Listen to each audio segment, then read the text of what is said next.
Hello there, everyone. I haven't been live in a few days, so I decided to go ahead and go live because I got some other things I got to do. So I'm going to try to stay on for about an hour if you all don't mind. I don't think y'all mind.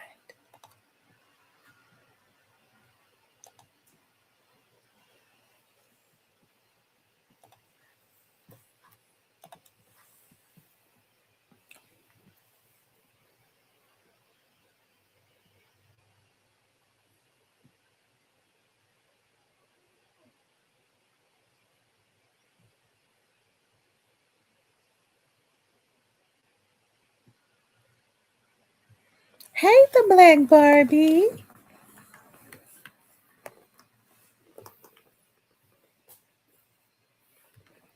How are you? How is everybody?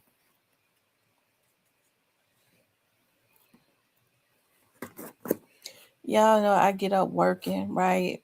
I've been up working early.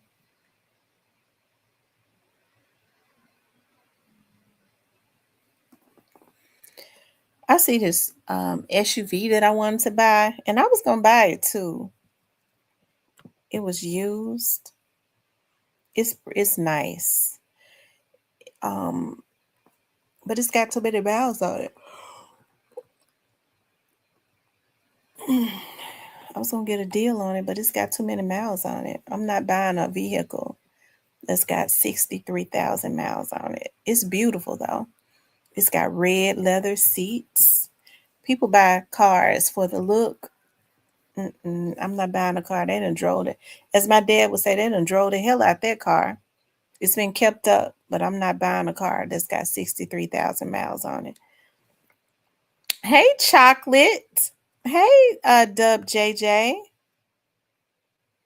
People buy cars because they look nice on the outside and they already got 100,000 miles on them. That's highway robbery.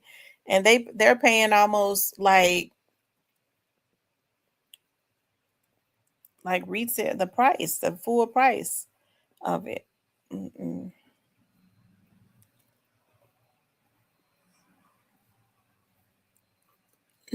A guy I know, his dad passed away and he's selling his vehicle and it's beautiful. I'm telling you, it is beautiful. And then the model is not late enough for me. It's nice though. I want to talk about did the guards know about Jeffrey Epstein? Um, I did. Thank you so much. The Black Barbie, thank you so much. I appreciate it so much. I appreciate it so much. The Fruki Bar was supposed to spend the night with me this weekend, but at the last minute, I had something else going on. I call it the Fruki Bar. And but she's gonna spend, I told her mama next weekend I'm gonna let her spend the whole weekend with me. Friday, Saturday, but she got to go on Sunday. Okay, she got to go. Um, it says that Dwight Howard's wife exposes him, and do police know what happened to Big Jook? I want to revisit that Big Jook and CEO teaser stuff. I want to revisit that and talk about that. But hey, positive vibes. I found this interesting with this Jeffrey Epstein situation. A lot of investigative stuff is going on in the background as it relates to that, as it relates to his death.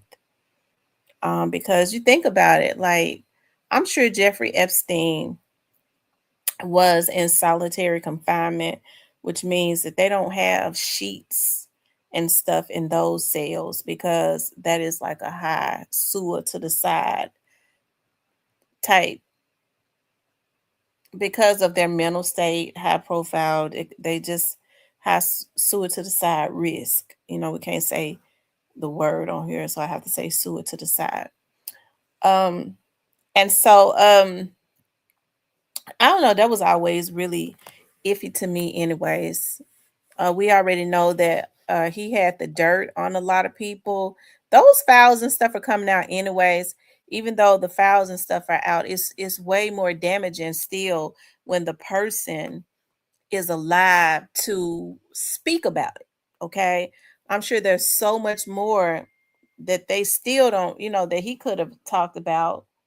Um, so I mean, they definitely got him out the way. Okay. Um, and of course, they always have staff within a penal facility to help them. You know what's so sad? And it's sad to do it anyway, because even though this man, was accused of all of this heinous stuff, I find it so sad when, we have people from our community to participate in stuff and get their lives messed up for a bunch of damn crumbs. Okay. Now Dwight Howard is back in the news. I'm sure everybody has seen his wife on social media going crazy. Dwight Howard is is twisted. Okay. He's twisted. And I think his baby's mother tried to tell everybody about that, to the point where I do believe that when there are like mental illness travels, I'm talking about genetically. Hey, Miss Brenda, I'm talking about genetically. It seems like to me it has passed on down to his one of his sons. Okay, and do police know what happened to Big Juke and CEO Teasy? I tend to believe that they do know. Okay, I tend to believe that they do know. And we're gonna talk about that. Y'all want to talk about? We'll talk about teas and jug last, right? And I was going to tell y'all why I believe that they do know. And I'm gonna talk about that. I was talking to somebody. I'm almost sure they know, uh, or feel like they know. But anyways, you guys, they're saying in the news, okay, Jeffrey Epstein. Okay, now I'm getting ready. I ain't trying to get no. Okay, anyways, I ain't gonna say that. I was gonna say I ain't trying to put the police no pressure on the police to do nothing. I can't put no pressure on them. My word means nothing. Hell, they already they might think they know. Just going, it might be going in the wrong direction. Who knows? With Juke, not with Teasy. Anyways, we're gonna talk about that. It says Epstein prison guard Googled him minutes before his body was found and made mysterious deposit before PETA to the files, sewer to the side. The DOJ says, you all, they are definitely looking into this more, okay, as it relates to this Epstein's unaliving. Let's see if this is okay. It says a orange shape was spotted on surveillance footage near Jeffrey Epstein's prison cell on the final night of his unaliving. Let me make it bigger. Okay, so that's an orange cell. So an orange jumpsuit, that would mean that is another, that would be another prisoner. That would be another prisoner, right? And no other prisoners was more than likely, especially he would be high profile, is supposed to be going around his cell, okay? How would the prisoner, somebody had to have let him out to let him go do it, go around his cell, right? But let's continue on. It says about about 3 hours earlier, Epstein was seen for the first time being led in the same direction where the mysterious orange shape would be seen. Okay, so this would be Epstein. Okay, right here.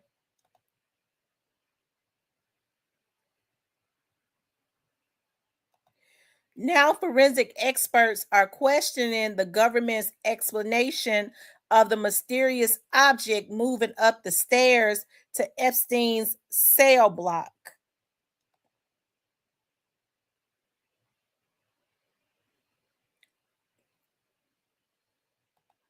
It says, which happened around 10:40 p.m. the night before the 66-year-old convicted sex trafficker was found hanged.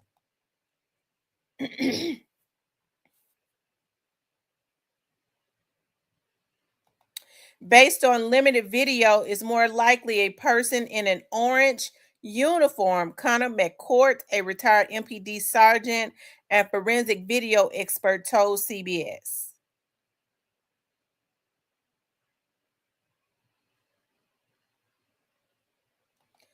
The possibility that the orange figure could have been a jumpsuit clad inmate wasn't the only problem with the Justice Department official review that experts uncovered rather.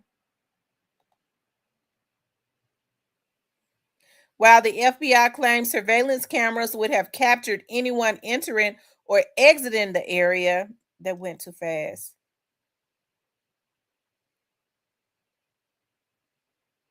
The cell is completely out of view. To say that there is no way that someone could go to that to wait a minute. To say that there's no way that someone could get to the stairs up to his room without being seen, as false video forensic experts say. The footage also appears to be a screen recording rather than raw video, as evidenced by a cursor. And the video skipped ahead a full minute just before midnight, and its aspect ratio is moved. Now I want to move fast. The Office of the Inspector Generals responded to the theories raised by CBS, stating they have not modified any changed their conclusion that Epstein hung himself. Okay, now this is him right here.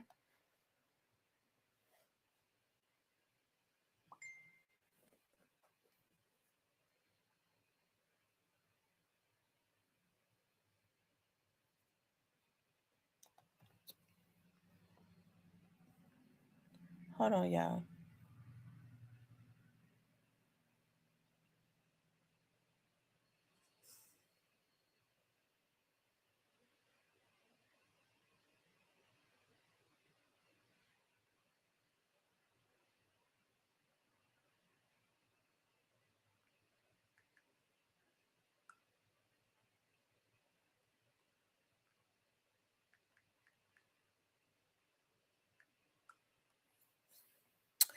It's It says when the DOJ confirmed there was no evidence, he was unalived in his lockup despite years of conspiracy theories claiming otherwise.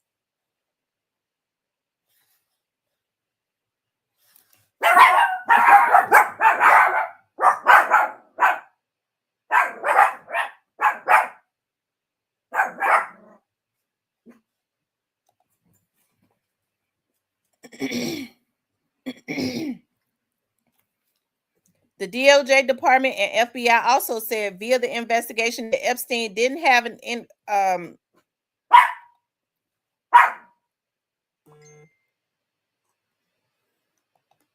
says President Trump has since urged Americans to stop wasting time and energy on the disgraced financier. Yeah, financier. That's how a lot of people say it. Y'all excuse me. Now, it seemed like to me this is starting to kick back up again, especially since the war happened. Especially since the I guess we could is it World War III?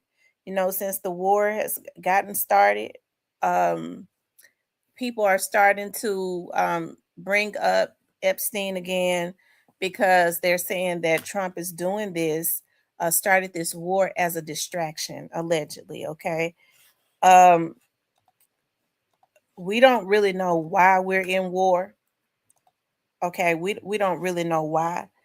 Um, and hey, so a lot of people are throwing a lot of stuff out there. I think it would be good to know why. I'm sure it couldn't be um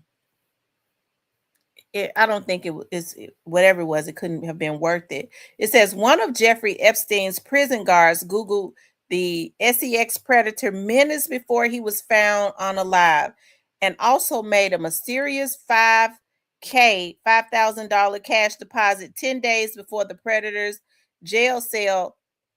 Sewer to the side. New Department of Justice documents revealed Tova Noel was one of the two Metropolitan Correctional Center workers accused of falsifying records to say they checked on Epstein throughout the night before his August 10th sewer to the side.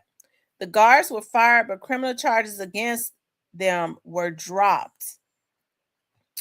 Noel Googled last on Epstein in jail at 5:42 a.m. and then again at 5:52 a.m., less than 40 minutes before her colleague, correctional officer Michael Thomas, found the disgraced financier dead in his cell by hanging at 6:30 a.m., according to an FBI record of Noel's internet search history that night. Earlier that shift, Noel 37 shopped for furniture online and snoozed on the job instead of making a mandated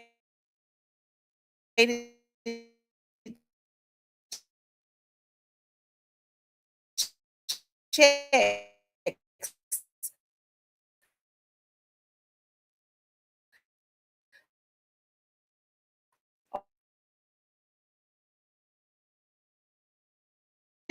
of the Bureau of Prisons desktop computers of Noel and Thomas. It was the only search highlighted. When questioned during her sworn statement to the DOJ in 2021, Noel denied Googling Epstein. I don't remember doing that, she claimed, according to a transcript. She said FBI records were not accurate. I don't recall looking him up. Noel, who has since been sued in Westchester County Supreme Court for alleged assault at her new job as a medical office assistant at Montefiore Epstein Advanced Care, also claimed to investigators that everyone in the Manhattan federal lockup failed to do rounds and falsified records about it. She says, I've never worked in the special housing unit and actually done rounds every 30 minutes, she told investigators. Meanwhile, Chase Bank flagged cash deposits in Noel's bank account in a suspicious activity report to the FBI November 19th.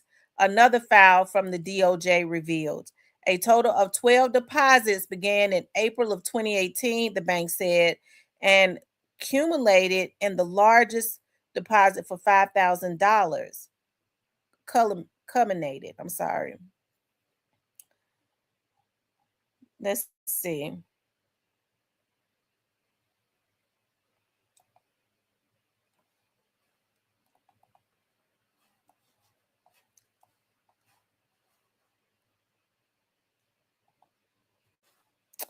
Okay, that's the paperwork right there. It says the files only contain Noel's bank records beginning in December of 2018. They show 7 cash deposits totaling $11,880. Noel started working at the special housing unit where Epstein had been held beginning July 7, 2019, just weeks before his unaliving.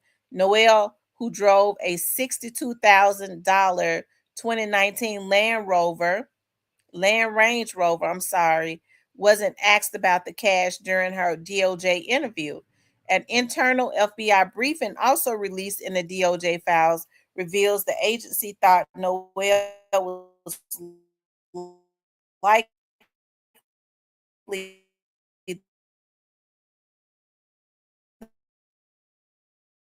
the mysterious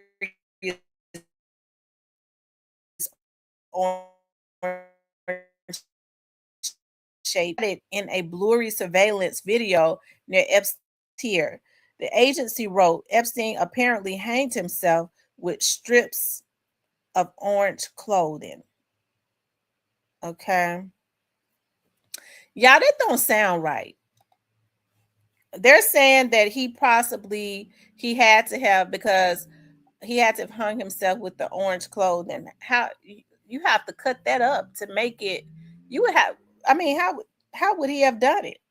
I'm sure he didn't have access or he wasn't supposed to have access to like scissors or um a knife or anything like that. So, I mean, how would he have been able to cut it into strips so he could put it around his neck to make it long enough so he could put it around his neck and hang himself? Okay.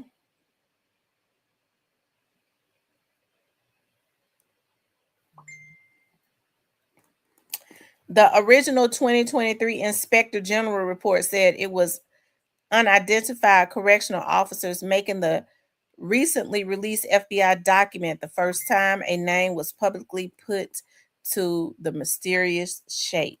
Okay. Y'all make sure y'all hit that like button for me. Okay.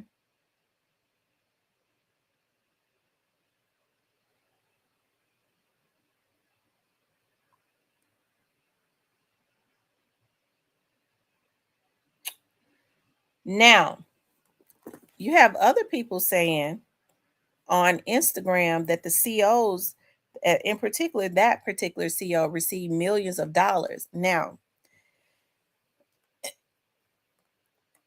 we already know that Epstein was a high profile inmate. Okay. He could have caused, and he is causing a lot of people a lot of trouble. All right. Now they fired these women because it was several of them, right? But they were never charged. Okay. They were never charged. They was able to go on and get other jobs. Okay. Like I said, you have some people on Instagram saying that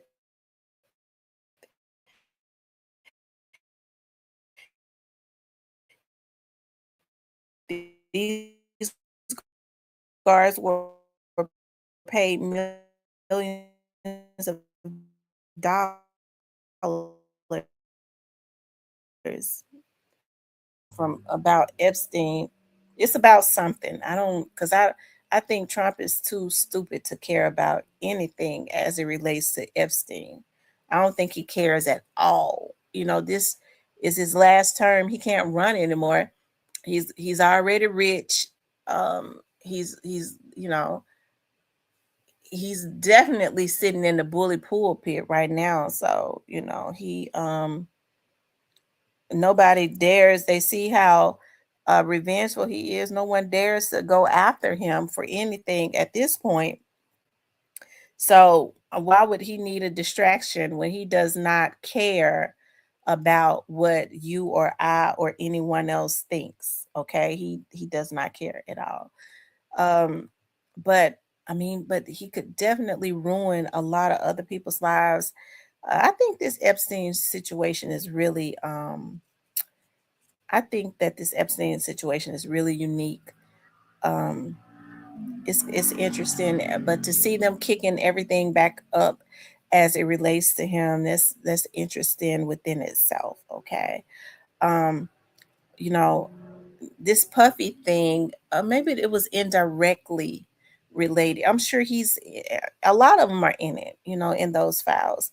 I see now that they're really wanting to try to go after Jay Z. Now, I will say this: I believe that with Jay Z, it's kind of hard to get to Jay Z. He's still protected to a degree because of his wife. Okay.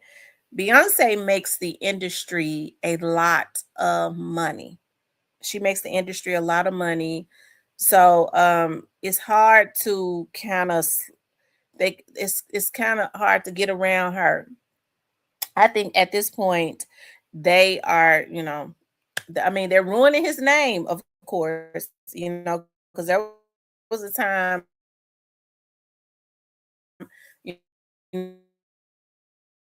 know, when you when you're really in with the elites,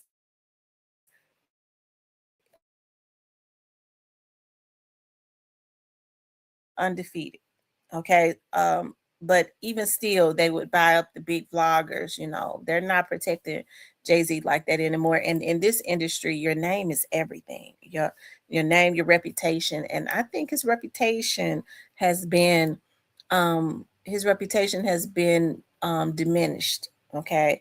It has kind of been destroyed to a degree. Cause I mean, he ain't just looked at as just Hove anymore. Now, even when you see him in video, he has really just been reduced to Beyonce's house husband. Okay. Because she's the one that's out working. And hey, I'm not saying that he does not have any money, but I mean, you could tell that she right now is the money machine.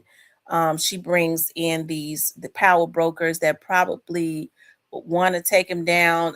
She's bought some time for him because I think they're going to get him anyways. When you start hearing big medias release things about you and say bad things about you in this industry, when we start seeing how the media, we used to couldn't get the media to say anything bad about Puffy. They wouldn't do it. People from years ago was trying to expose Puffy, but Puffy had the media in his back pocket, right? And so when we started seeing these last couple years, when they started telling we saw all of these big media platforms exposing things about Puffy, letting his opposition come on and expose him, we knew that the writing was on the wall, that he had pissed off some of the wrong people and the elites was coming for him. Okay, we knew that the elites was going to come for him.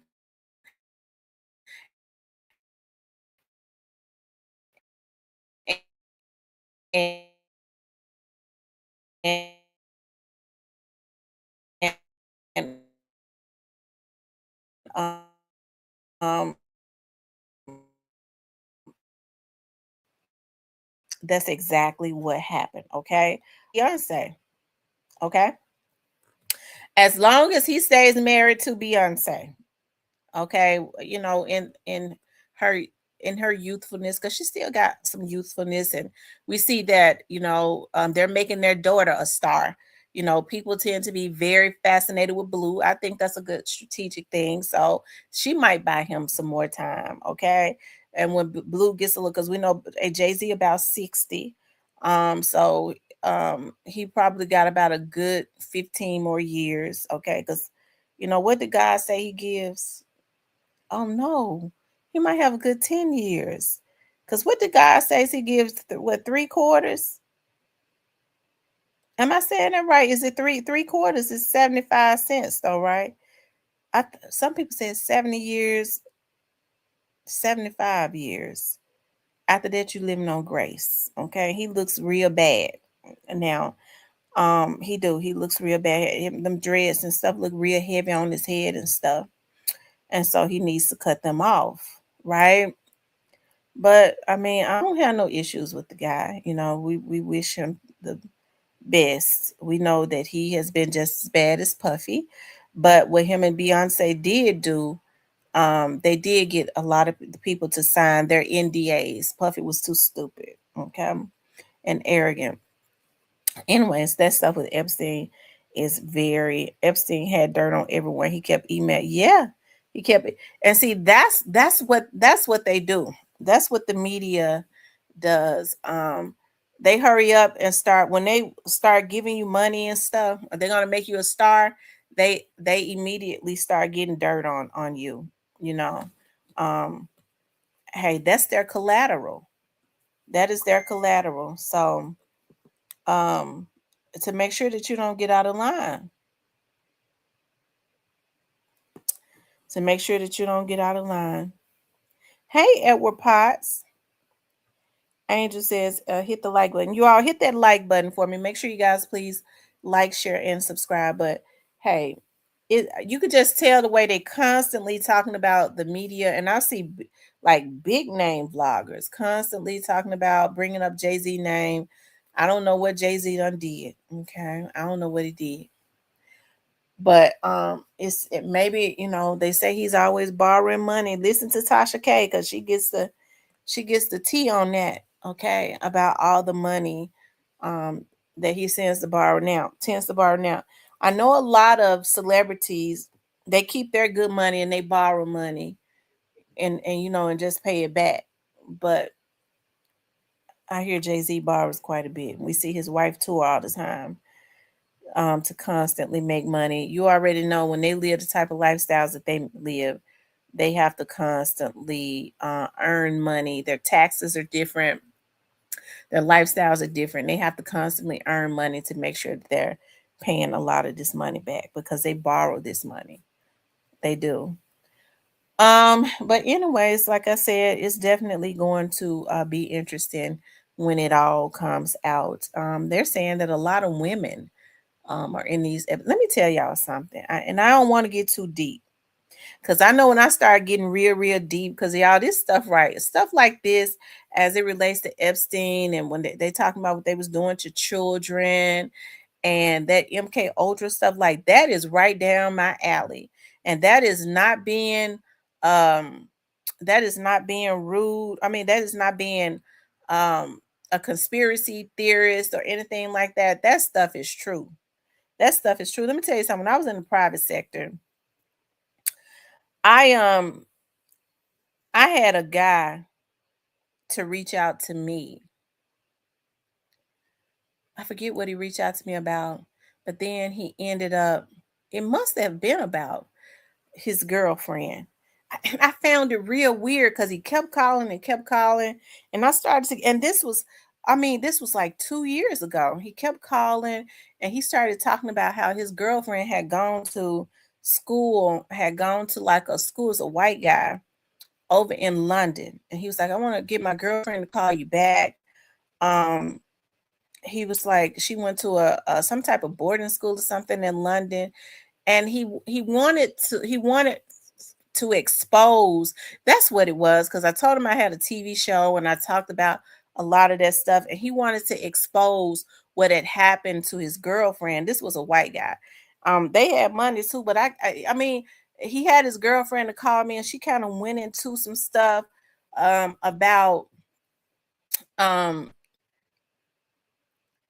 some stuff that had happened to her when she was going to school in London, and some stuff with the King Charles and all of them. And I don't think they were lying. I just got weirded out by it. Honestly, I don't think they were lying or anything, because y'all know I looks people up. When they call me, I look them up. And if they call me from one of them dummy numbers, I'm gonna look that up too. I'm gonna keep tapping until we figure out okay.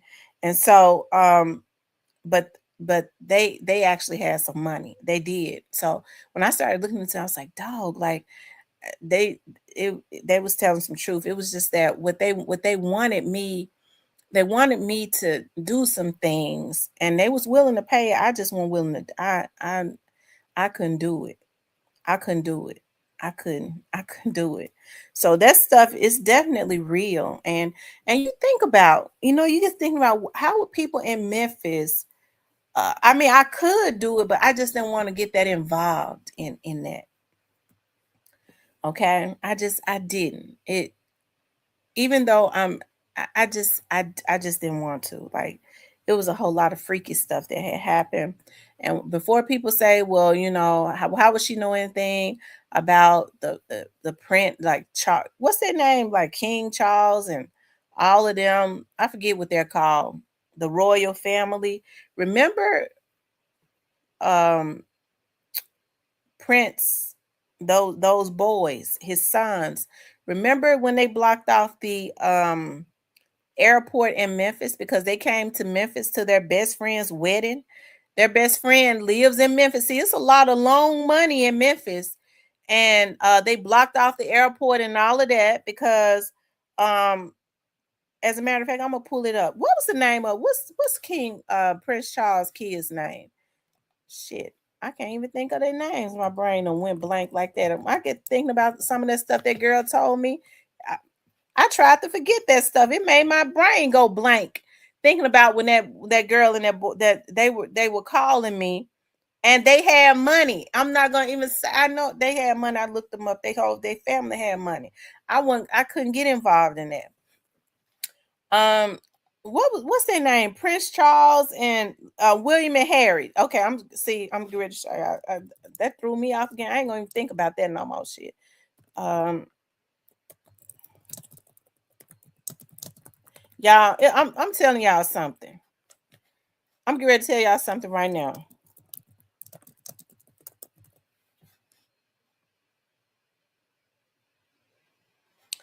They came to Memphis in 2014 to attend a wedding of their close friend nightclub owner Guy Pelly and American Hotel heiress Elizabeth Wilson. They live right here in Memphis. They do. So it's a lot of long money in Memphis. It is. So that's why y'all see a lot of these cuckabug heads. You know, Memphis is a majority African American city. Memphis and Shelby County is about 76% black, as I've been saying for about 14, 15 years since I've been on um, TV and on here. There's no way in the world that black people should be suffering in Memphis when you got black people that come from out of these hoods that should be able to identify with people, right? But instead, because there's a lot of long money, see, long money is real quiet. That new money, it ain't okay. That new money is loud and it's short. Okay, it's short. That long money is real quiet. And so you got a lot of old money in Memphis and it's long, okay? And when you see them out, you're not going to see them in a Bentley. They're not going to go and waste their money on anything like that, okay? They'll go get them a nice Acura truck or something like that. Um yeah, but I mean, but you're not gonna know where they live because they're gonna have a house built, a mansion built back off in the woods somewhere, and they're gonna walk around in Walmart shoes and Walmart shirts and stuff like that. Okay, they're gonna go and they like those ducky shirts or something like that, but they're not gonna go and pay $300 or $400 for some damn Ralph Lauren pants and be broke as a joke. Okay, so, but we like to do that. Look at my polo. I was looking at a dude talking about he had on some $1,200 Giuseppe shoes, tennis shoes. I almost said something, but the Holy Ghost is really dealing with me. Okay. You live you live in Tulane, basically. You live in Tulane. So why you gonna go stepping up in Tulane with some Giuseppe shoes on? Okay. You get a little money and you just so you can get on social media and talk about your Giuseppe shoes living in Tulane. Okay. But y'all know we already know that's a pro black person's mindset, right? We're gonna keep going because I don't want to get upset. Anyways, moving right along. So but anyways, let's get back to what I was saying because y'all know I get distracted because y'all know I have to control myself because I'm trying to do things differently. Y'all know I goes in, but I don't want to go in no more. I don't want to go in. Y'all help me. Y'all help me. Y'all be a positive role model to me. Help me not to go in, okay? And so, anyways, and so but you would think that the black politicians, so what the black politicians do, they identify, okay, who these persons are with the loan money, and they go to them and ask them, will you donate to my campaign? So that's why I say to you all, Memphians, y'all share my vlog because I'm going to run for office, okay? And so when I run for office, I'm gonna need everybody to donate to me. I need the people. I don't care if you're in Memphis or not. I need everybody.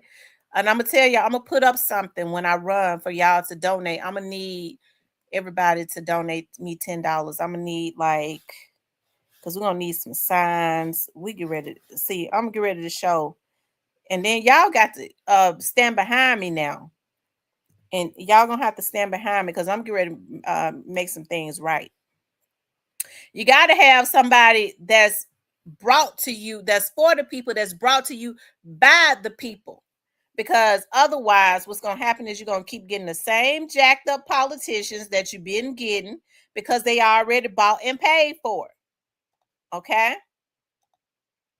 Oh, hell no. Wait a minute.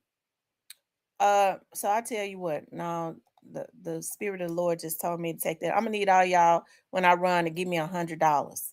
Okay, God says act big, not small. And so I'm gonna need a thousand of y'all to give me $100. Well, no, it ain't gotta be 1,000 because I don't want no. I mean, the more money in the campaign, the better. But when you start getting that much campaign money, the feds, I don't want. Listen, we just need enough for signs, for a push pin, to start sending out. I need people to start coming and joining my campaign. We'll need all of that. Okay. So I'm gonna need $100 from 500 people would be good. I think $50,000 for a campaign. Therefore, we can go out into the hoods and stuff and have, I ain't gonna give away my ideas because folks be looking at my stuff. I got this idea. Oh, Lord have mercy. I'm telling y'all, these Memphians is something else. I'm not talking about the everyday people, but Diane said that's right. Diane gonna bring her food truck. Oh Lord, I ain't gonna give my ideas away. But Diane already know what her role is, okay? And her husband has gonna bring his famous. He gonna bless the hoods with. I'm gonna let y'all know that. I'm gonna let y'all know because then if I start putting my ideas out there, okay, we'll have people reaching out to Diane, talking about Diane. Can y'all come and do that for me? Diane is mine. Okay, that is my sister, and she is going to do it for me. Okay. And we're gonna do it for the hoods, but we're not, all these copycat politicians that don't do anything for their community. We get ready to show them how it is supposed to be done when I run. Okay, we're gonna show them how it's supposed to be done when I run. That even rhymes. Okay, and we're going to um restore the city of Memphis because let me tell y'all what happens. What they do is they go to all of these power brokers with this long money, okay? And they say, will you donate to my campaign? Okay, because then they're able to get more signs to be more visible, buy TV advertisement, buy signs. That's why you see them all up. And people normally vote for who they see. Okay. People normally vote for who they see. Okay.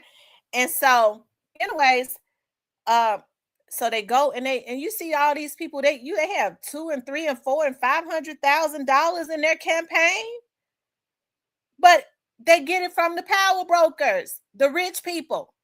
So if they are paying for them to get into office, who do you all think who you all think they're gonna be loyal to when they get in office? Sure, not the poor people that need them to be loyal to them. Let me tell y'all something. One of the reasons why people say you really like go and you do too much. Like you go and you get training and this, you get certified in this, and that. I want to always have an avenue where I can make me some money. You know why? I refuse to sell out. I refuse to be bought and paid for. I already know that I was put here for service. Okay. My dad was an elected official, and at some point I'm going to be one too. Okay. I just got to get my mind right, but I refuse to be a sold out elected official. I refuse to be. And in order for you not to be one, what you got to do is the people got to put you in. You got to get your money from the people. Will you donate to me? Will you donate to me? Will you donate $50? You got to go out see, a lot of times people don't want to, they want people to work for them, but they don't want to give no money. If you give $1, Man, look, I'm gonna get $5 a week for Tamara to get up in here, donate to her campaign so that I can pay for my campaign workers, or come and work for me, come and volunteer at the polls. It's good to volunteer anyways. You know why? Because you get to meet other people. That's how you network. Okay? That's how you network.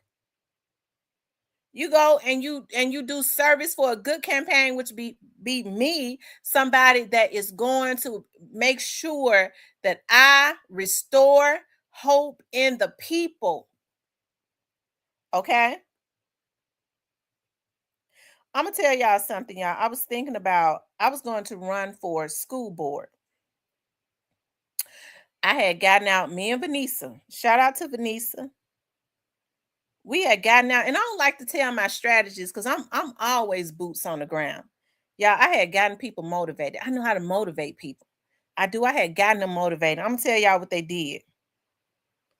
I had gotten them motivated. All you need is 25 signatures to run, right? We got out. We had like almost 100 signatures. It was getting folks motivated. I was like, I'm gonna do this, and that. I'm not gonna tell everything. I had contacted some people. We was really get ready to go into the hoods and restore some shit.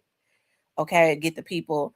Um, um, yeah, we was gonna get them registered to vote, and I was taking some more people that are in office to help the people. I'm not, like I said, I'm still gonna do it. I just ain't gonna be able to do it this time. And I feel like God did this for a reason. Now I see how dirty they are. Okay. They already knew I was gonna win. I already got the TV show. I've already been around for a long time, right? Believe it or not, folks had already started sending me money because I was getting on here. I was talking about it on social media. I had sent out messages on my social media. I was sent to certain people. I was like, I'm gonna run. I'm gonna need your support. I sent them their money back. Let me tell y'all what they did.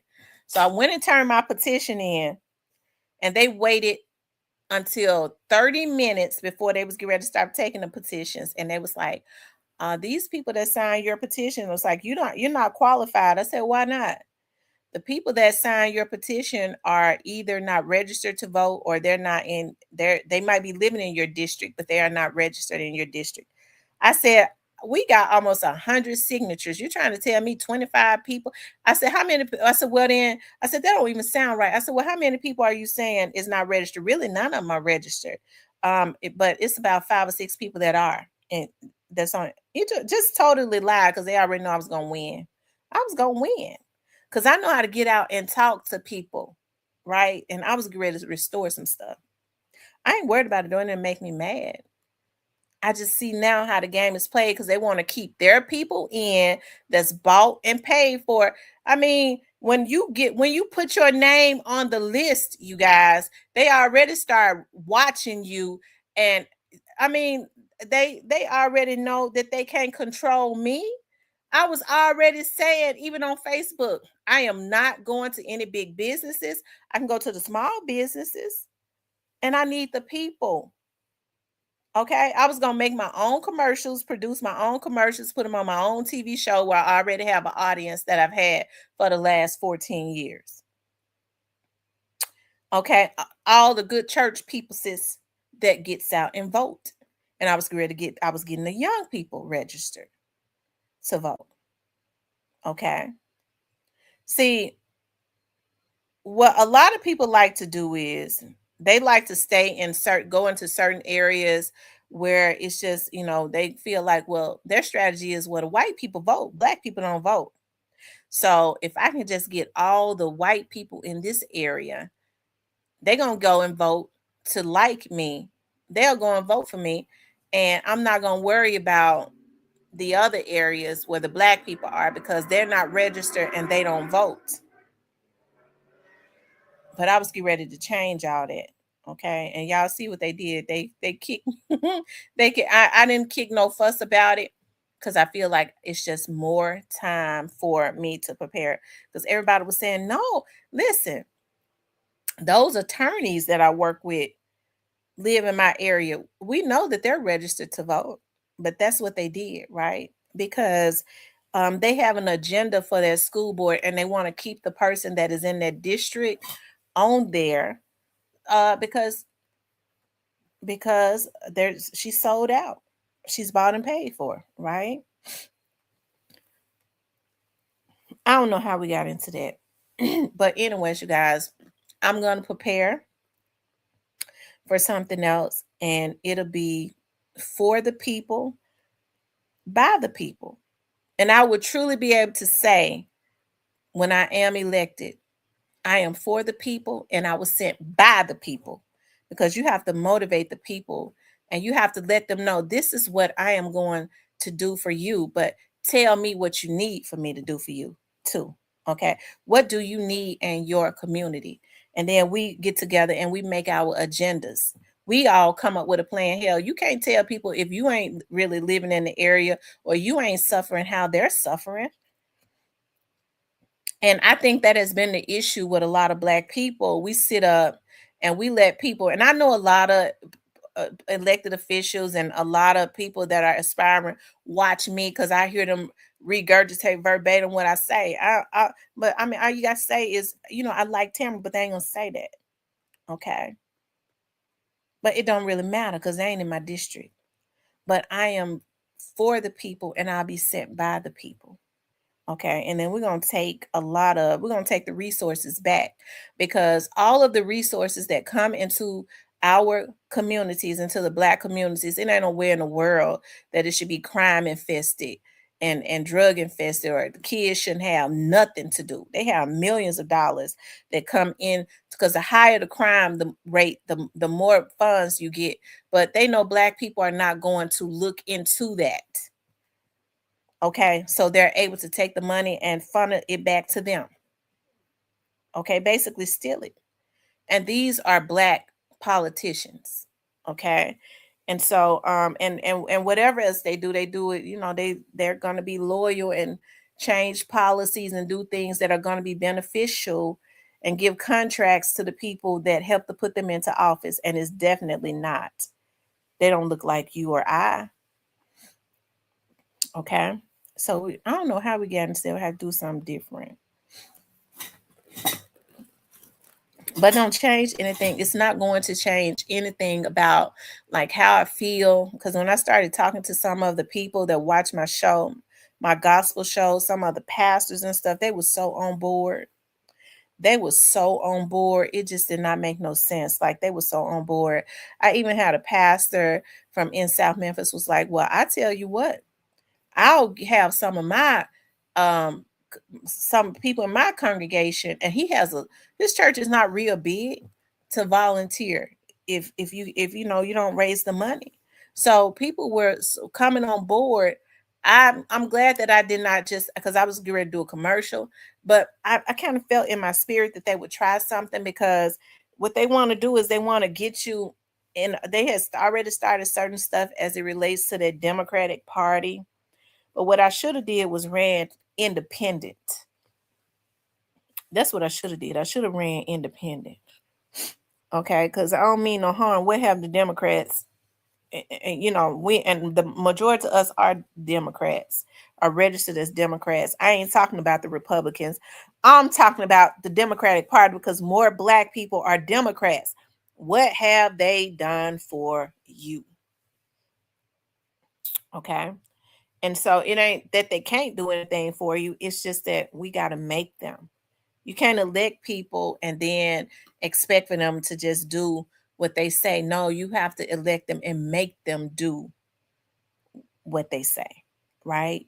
You have to watch them and hold them accountable. And I think that has been the issue in the Memphis area. And all Democrats that are in office are not bad. Let me just say this. And all Black people aren't, because there are white Democrats. And I think Black people have an issue of voting based on race, which is our downfall too, because you have a lot of Black people that get into office and they so bought and sold out. They're scared to do anything for their people. And then you get a white person that is their own person. Okay. They get in there and they'll do more for you. Okay.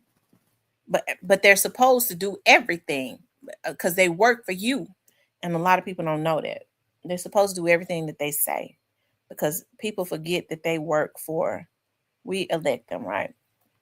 Anyways, um He said black folks don't vote. I'm telling you, like they put that in black people's heads, like, well, you know, your vote don't count. That's something that they like to put into the atmosphere so that black people will not get out and vote. Your vote definitely counts. 100%.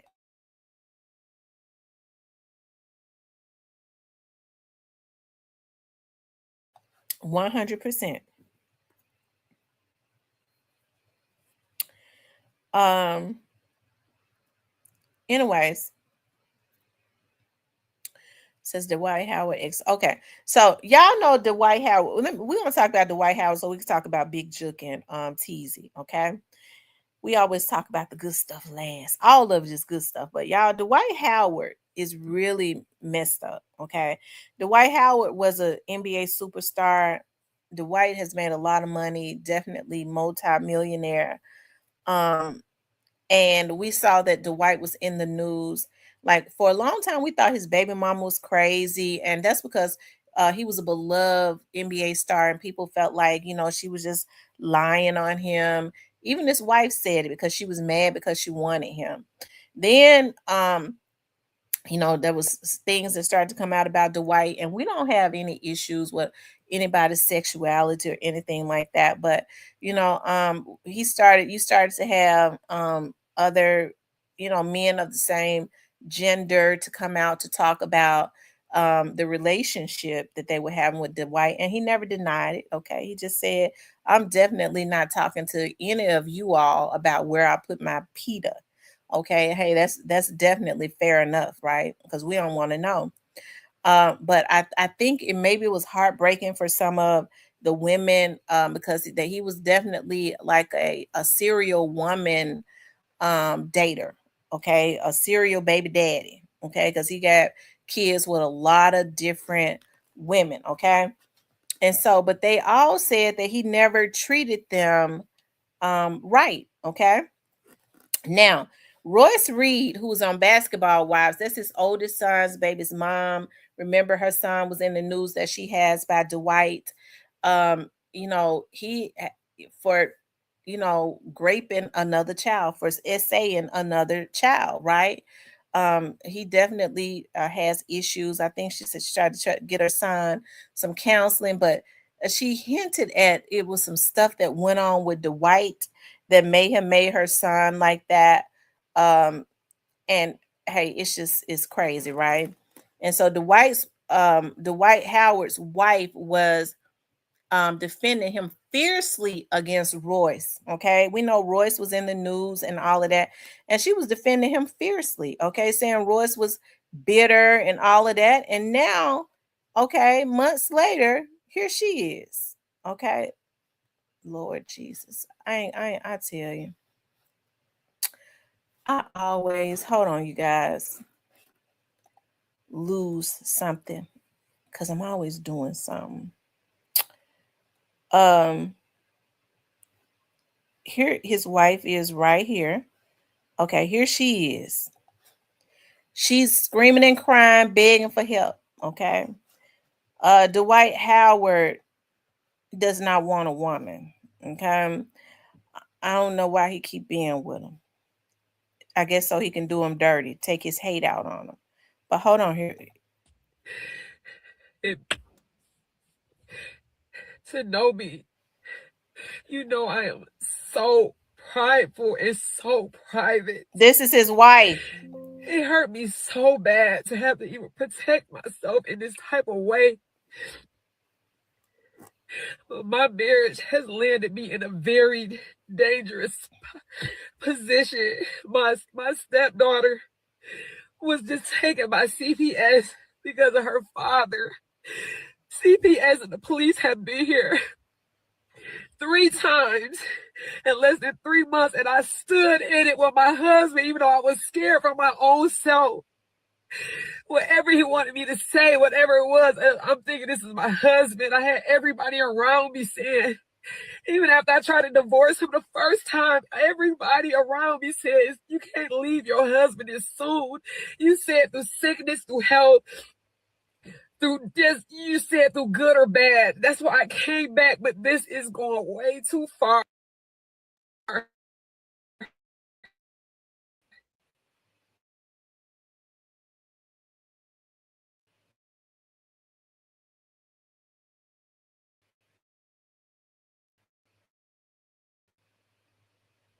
the stuff that I have to go through with the kids. I have to be witnesses to. I'm in the police at the house.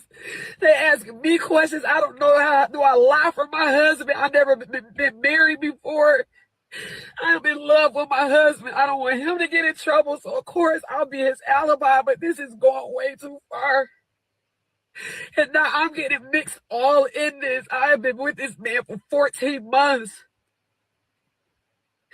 I cannot ruin my entire life for something that this person is doing. I just cannot do it. I tried to get so much help. I asked for counseling in our marriage. We went through 2 different counselors. When I say I love my husband, I don't want to leave my husband. But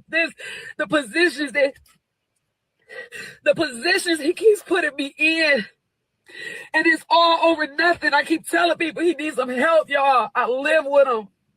This is not him. This is not Dwight. This is trauma. This is everything he's been through, but just not the kids. I have to advocate for the kids.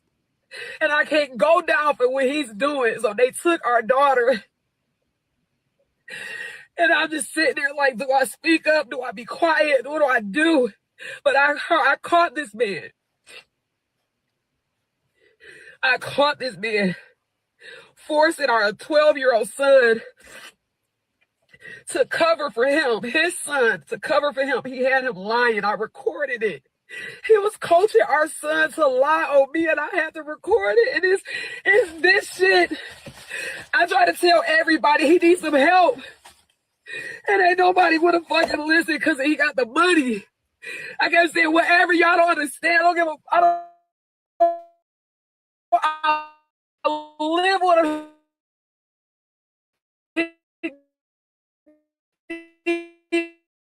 Some help.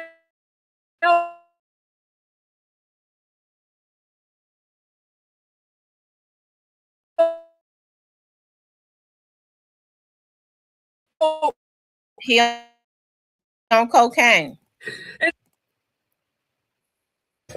This shit right here, I told everybody, y'all gotta help him. He is spiraling. I'm in here with him. I'm trying to love him through it. I was gonna run out the door. I was gonna leave him. But everybody told me, don't leave him. He's struggling. I stayed, but not this year. We got the police involved. CPS, you're lying on me. You making up alibis. You got our son, my stepson, lying. And thank God I recorded it.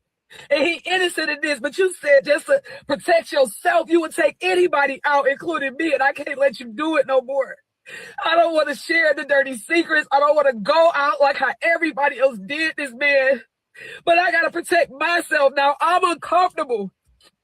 Now, I don't know what is going to, I don't know. I'm uncomfortable.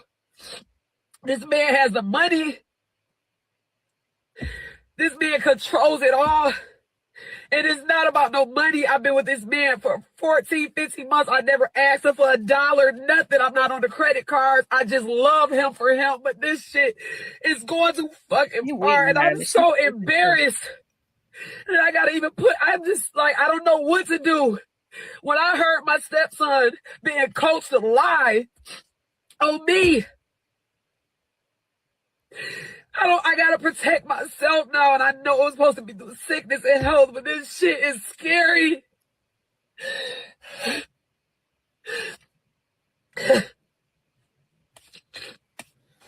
This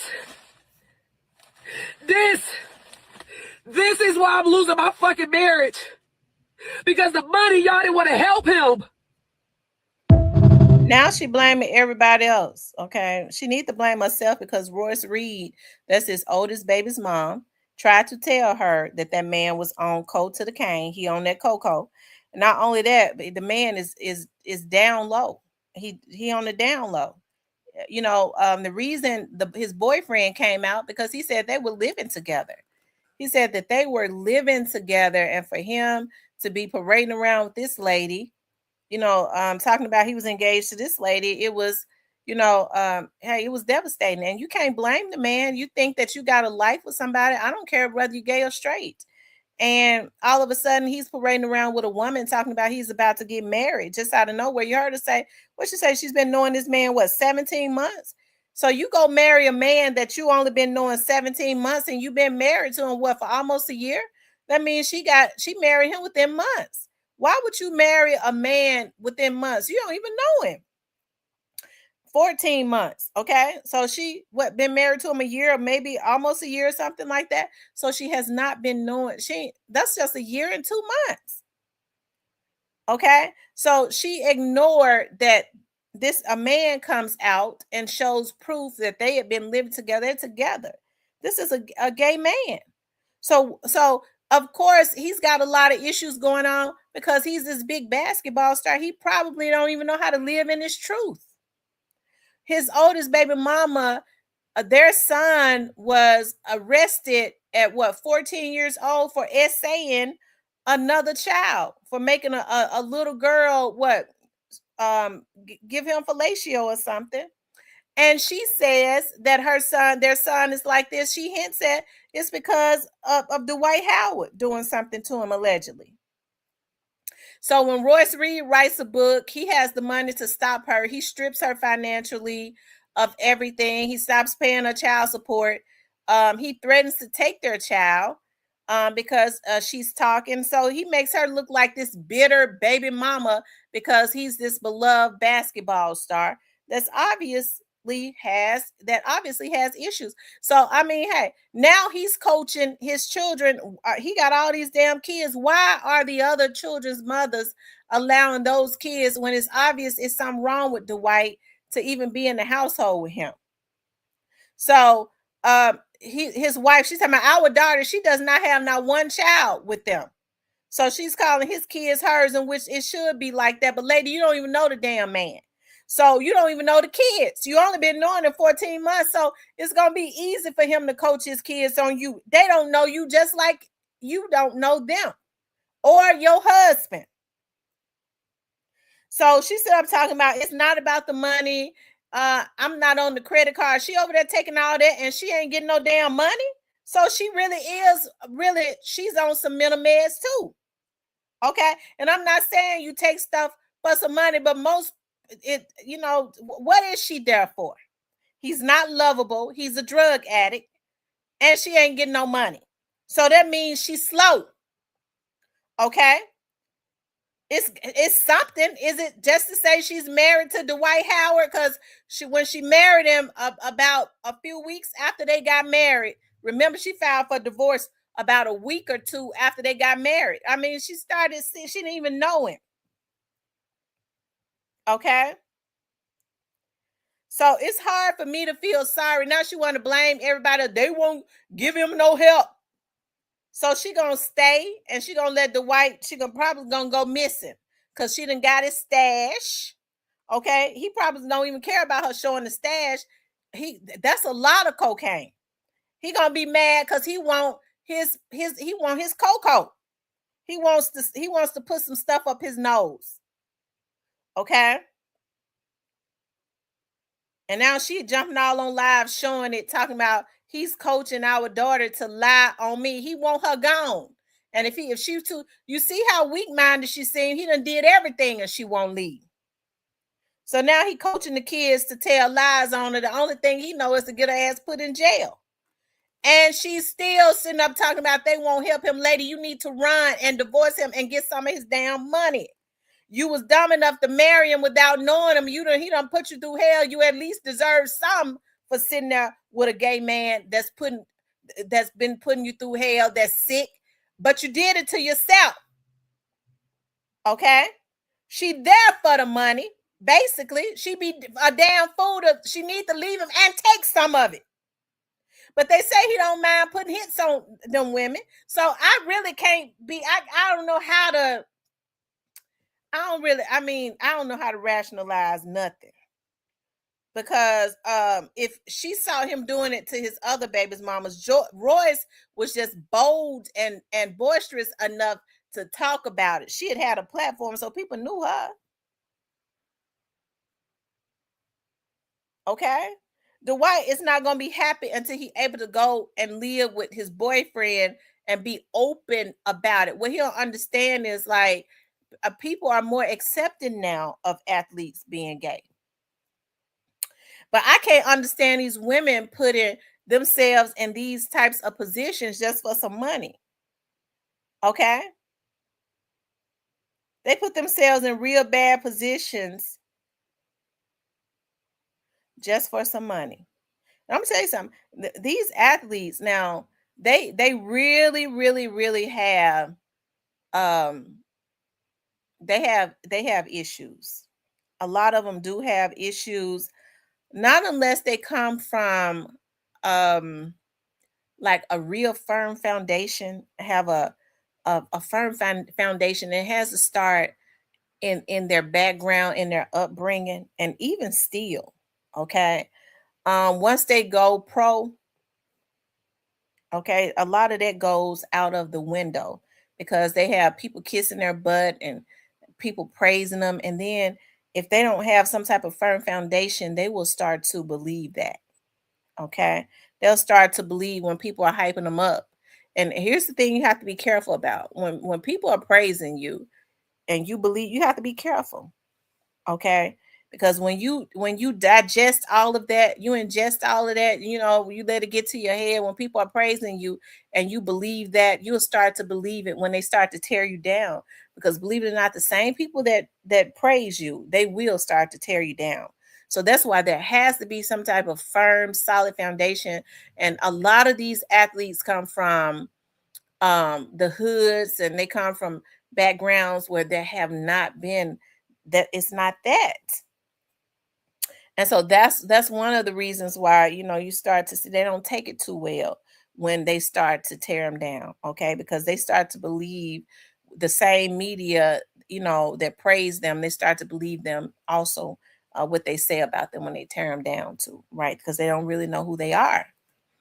But Dwight Howard been needing some help, but she all on there snotting boogers, running all out her nose, spitting slide, running big slide, running all down her chin. She was just talking about the other girl months ago, talking about she bitter because he married me, he didn't marry her.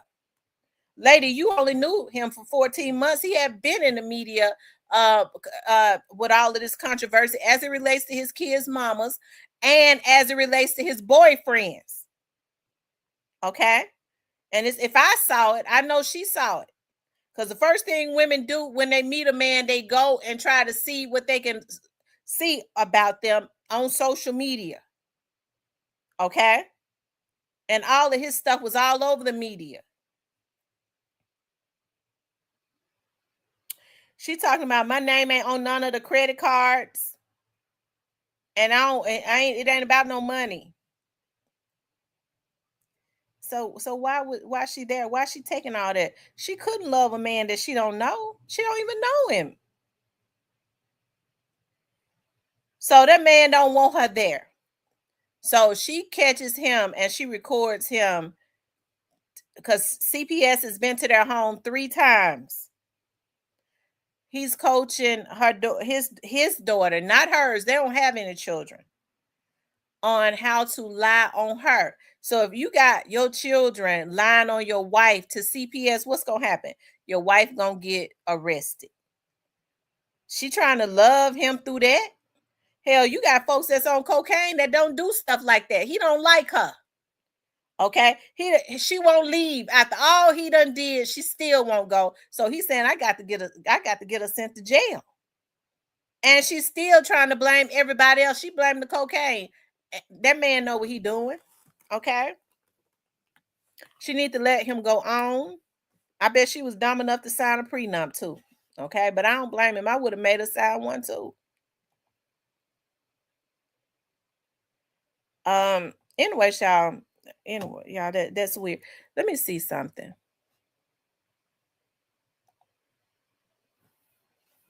Let me show y'all something.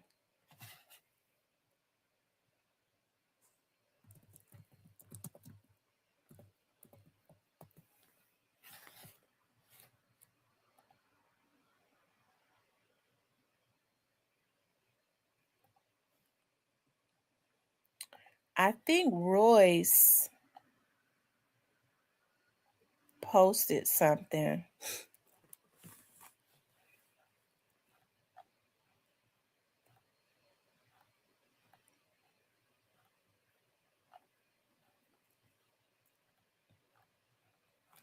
Um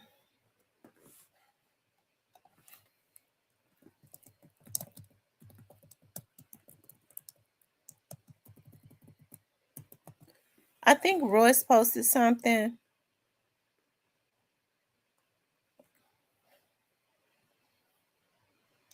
Okay, here it is right here. This is his first baby's mother, who she was saying was bitter a few months ago because she had the ring and he married her and not her. Okay. This was what Royce has to say. Everybody else's fault? Wow. So you just don't think any of us fell for the antics either, right? None of us fell for the narcissism. Are you crazy, Amy? Amber, you called me crazy, right? You said I was jealous. You said I wanted him when it's always been about the damn kids. And now you want to sit here and cry and sit here and be like, it's because of what everybody else did to him. No, it's because of what he does to people. I was just first. I was collateral damage. Let's call Royce crazy, and people will believe it because I'm baby Jesus. Until you do right by me, it's always been about the kids. Now you want to speak? I'm still blocked up, so I can't see what you're saying. But now you want to speak because he brought you into it? One thing for sure, let me tell you something. And I'm saying this as a woman. One thing that women have it bad about doing, especially when it comes to a man. Okay, and I'm kind of firm on it. I don't do it. I don't even let men talk about past relationships to me. It does not give me any gratification to hear a man talk bad about a woman that he's dated in the past. Because when he started talking bad about it, it kind of lets me know that he still wanna. Okay. But one thing women have it bad about doing is saying they tend to do other women real bad, very inconsiderate, especially when it comes to their feelings. And I've kind of gotten a little burned, you know what I mean? Because especially if I was talking to a guy and I found out that he was still in a relationship with another woman, yeah, I mean it's good. Sometimes you will shut that off, but sometimes it's good to. I'm not saying that you're supposed to believe everything that's saying, but you know you can eat the fish and spit out the bones. Okay. Because sometimes they can give you some insight on some stuff. I'm not saying you're supposed to leave him based on what she says, because they mix lies into it. But what I'm saying is it's good to listen and put it in your back pocket a lot of times. Okay. Put it in your back pocket. But but a lot of times women go crazy if another woman is, especially if it's a baby mama, and she said, well, he did me like this and he did me like that. First of all, their minds, it never crossed their mind, why is this lady so emotionally involved with him? Why is she kicking up fuss? The child is 7, 8, 9, 10 years old, because anything under 5 years old, you taking a chance anyways, because he's still sniffing around there. Okay. That child is too new. Anything 5 and under, that's a new child. You taking a risk. Okay. But if they up in age like that, she ain't got no business being that emotional. Because number one, she wouldn't have an attachment to him if he wasn't messing with her. He ain't even supposed to allow. He's supposed to be so far removed other than his child. She can't even have no attachment to him to be emotionally unstable as it relates to him and other women like that. A lot of women don't think like that, but they're so happy to be the new woman. You know, I think I tell y'all about my cousins, and I used to always tell my friends, okay, because a lot of them, a lot of my friends, especially that came out the hood. I mean, they're nice looking dudes. They carried themselves well. They had nice cars. They had money. That was out in the street. Okay, and unfortunately, a lot of women like that fast money. Okay, but a lot of fast women come with that money. You're gonna have to deal with that, right? And I used to always tell my friends, let me tell y'all something. I don't recommend y'all messing with my cousins because they make fast money. They out in the street. Yes, they take care of their women, but I'm gonna tell you something. They don't like nothing better than a new woman. So I don't want to hear nothing. I don't recommend it. I'm not gonna want it when Hey, when the tables turn, because they don't like nothing better than a new woman, okay? I don't want to hear nothing because I don't talk about my cousins. I'm not going up against them, okay? You my friend, I'm not gonna go up against you, but I'm not gonna go up against my cousins now because I'm telling you that they ain't right, okay? So stay away from that. But a lot of times, a woman would think that their twat got platinum on it, and most of their twat is the same, okay? They just want to see and experience what you do in bed. That's all. Okay. And as old as women are, the older they get, it seems like it's still the same. They be such in competition with other women. I don't even like women that are male identified. They've been hurt so much and they are not able to identify that it was the men because of they no good asses that hurt them. They take it out on the other women. Well, if it wasn't for her, nah, if it wasn't for him, because he didn't have to go messing with that woman. So they point the finger and they hate other women because they feel like all of my hurt come from bitches. Them messing with them bitches. They knew he had a woman. Now he knew he had a woman. Okay. And so what a lot of women like to do is when they get their 15 minutes, everybody these men with this fast money. It's just I can't understand. It's the broke ones doing it now. These women struggling. These women out here bad. Even the broke ones out here, they letting them get away with murder. Okay, but everybody get 15. They get their 15 minutes with these dudes that's getting this fast money. And what they like to do is poke at the other women. She mad at me. Okay. She mad at me because he with me now. He didn't want me. Well, I mean, the other girl probably just reaping what she sowed because it's like a repetitive cycle. Okay, she did it to the girl before her. But these women better start using their brains when they get through talking about me. And they don't know nothing to talk about as it relates to me. Okay, because I've never been a loose woman. Don't nobody really know anything about me other than the lies that they tell. Some of these ones so delusional, they lie like they've been up under me and ain't never even seen me. Okay, they lying like I didn't offer them some money. I'll kill myself before I'll go as far as saying I'll kill myself before I ever offer a man some money to mess with me. Cause that means I'm down bad for real. And you know that's a big thing to say. Okay.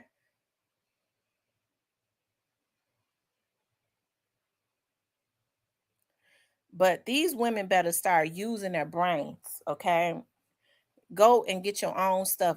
What is she getting out of it? He don't even think enough of her to get her name on, put her name on the credit card. She ain't even got no credit cards.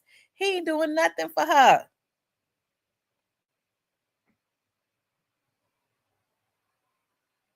He said, "You see, that's exactly what Clarissa Shields is doing. Papoose is making a fool out of Clarissa. Hey, although she might be making a fool out of him, let me just say this because Papoose being around Clarissa is hyping her up. Now, Claire, her and Papoose situation is making her more famous. I'm sure it's putting her out there. Okay, but I mean, but you could tell that. I mean, I think with Clarissa, I, I think Clarissa has been on the slow bus. You could tell that it's something like you could tell she's a little touched. Okay, and yeah, I hate that. She's definitely making herself look like a fool because she's sitting up showing her ring. I wish Clarissa, but she's off. She ain't got the right people around her because why hasn't anybody pulled Clarissa to the side and said, "Listen, you're destroying your image by sitting up talking about you are engaged and showing your ring to a damn married man." Papoose is a married man, and she up here talking about that they are engaged and showing her ring. Remy has pulled back their divorce papers. They say him and Remy both playing it, and I can't believe it because it's something that's not there. It's something missing. I think she's a little touched. I think she's a little off. And it's obvious that Papoose is not that into her. Okay. Papoose was all over Remy Ma, and I think he still want Remy Ma.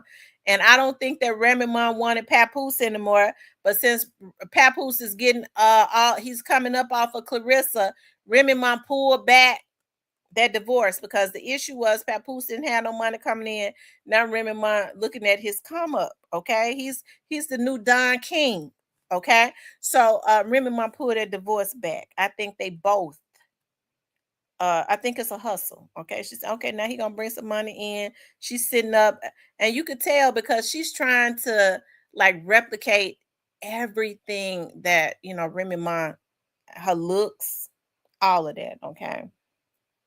So what she's doing is unfortunately she's making Papoose more appeasing to his wife. Cause I mean, it don't take that long to divorce nobody. First of all, she never should have got into a situation with him until he was divorced. And that's another thing that women do. Okay, they'll go and a man will tell them, I'm going through a divorce, and they'll jump into a relationship with him. Why would you want to get into a relationship with a man that is not all the way divorced? Because what happens when he changes his mind? So you have to understand when there's a history, there are long history of men. The first thing men will say, I'm getting ready to go through a divorce. They all say it when they want to cheat. Okay. Then they'll turn around and get you emotionally involved, and then turn around and then try to figure out a way to keep you around as the side chick by saying, well, I got to go back home I'm just going back for my kids though. And you got women that accept, well, he only went back for his kids. Now he went back because he wanted to go back to his damn wife because she took him back. He wasn't there to begin with because she kicked him out. Some of these women act like they got a hole in their damn head. Okay? A man takes care of what he loves and cherishes. They put their money where their heart is. Okay? And if he ain't got none, he gonna go get some because he don't want his woman stressed out. He gonna go get some and put that money there. If he taken from you, he ain't got no love for you. Period. Because he'll have another woman that he want to give everything to. He'll take from you to give to her. And that's what these women better understand. No man, whether he's broke or not, if he wants to, he don't want to take from you. It's going to stress him out because he want to give you everything. That's how men are built. When you got some of these divas that sit up talking about financial, you supposed to take care of me. Okay. See how the Holy Spirit stepped in when I got ready to start saying some bad things. Lord, I sure thank you, God, working on me. Okay. But I don't know what to say. I'm sure he made her sign a prenup. Then she might have to sign somewhere. If she talked about their relationship, she definitely walks away. I mean, it ain't no telling. She's so stupid. She dumb. It ain't no telling what's in that prenup. And if she try to contest it, she might go missing. Because everybody done told you how ruthless this gay man is. He's mad because he wants to go be with his boyfriend. She's sitting up talking about she want to love him through his pain. You can't love no damn fool through their pain. Why in the world would somebody, you don't even know him long enough to be wanting to love him through his pain? Let him, he got enough money. He need to go get him some help. The only thing he can do is traumatize her like he doing. He trying to get her put in jail so he can go live with his boyfriend. And because she don't want to leave his house. And she's so crazy. She been knowing the man 14 months and said, our daughters, our sons. Do she think that his children is going to have more loyalty to her than them? They don't even know her. That's somebody he just brought home.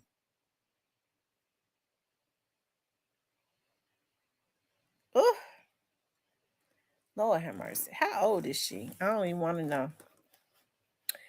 Anyways, Royce Reed, when she was talking about Royce was jealous and all of that, that's why I say you have to watch you need to taste your words. before you spit them out. How did my grandmother used to say it? She used to say, you need to taste your words before you spit them out, because the wind might blow the spit right back in your face. Okay? You taste your words before you spit them out, because a strong wind might blow it right back in your face.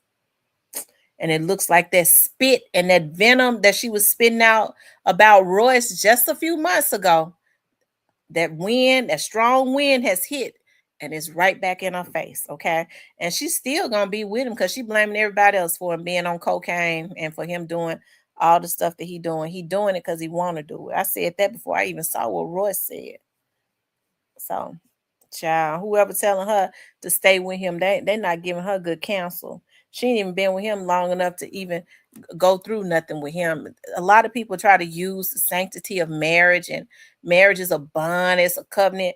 Child, everybody that's married ain't supposed to be married. They were not even supposed to be married. That's not even the person that God had even wanted you to be with. That's something you went and did on your own. Okay. A lot of these people went and had sex and the sex was real good, or they looked at a person for what they had and they went and jumped and got married to them. Now they're going through hell. Okay. And when she get through in the end, he's still gonna leave her for a man because that's what he wants. That's what he wants. Anyway, Black Barbie says, just because you see a situation that you can take advantage of, it doesn't mean take advantage of. Well, Clarissa, you're right. Papoose has seen a situation that he could take care of, and everybody already saying that they don't think Papoose is gonna get out alive. Okay, let's pull that up since we're talking about Clarissa and Papoose. People saying they don't think Papoose gonna gonna get out alive. Okay.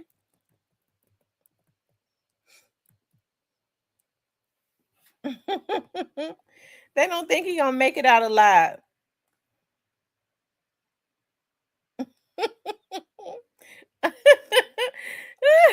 Y'all, we shouldn't talk about. We're gonna pray for Clarissa though, because I mean she don't have it all. This is which one? Pick one. Okay. Yeah, go at the same time. Happy birthday to you. Okay. Wait a minute, y'all. Listen, y'all, did Papoose always look like that? Because I'm thinking about when he was on Love and Hip Hop. Did he ever smile, or did he always look like he was a little slow too? Because you never see him smiling or nothing like that. He always looked uncomfortable. Did he look like that? I'm trying to remember him being I'm trying to remember him being on Love and Hip Hop. Looked like he smiled sometimes when he was with Remy and that baby. I don't know. He looked like a little boy that jumped out the slow bus now too. Oh my God, y'all, look. Like I told y'all. This is what I'm doing. We're going to start with this card first. This is which one? Pick one, basically. Okay.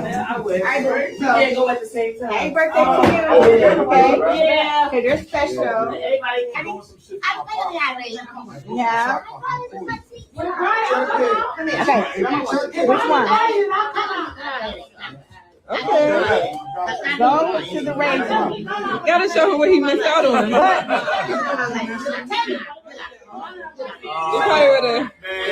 Oh, and then the first one you picked. The first one was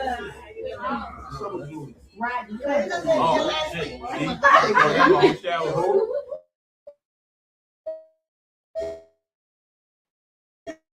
When's the last time you've been on the subway?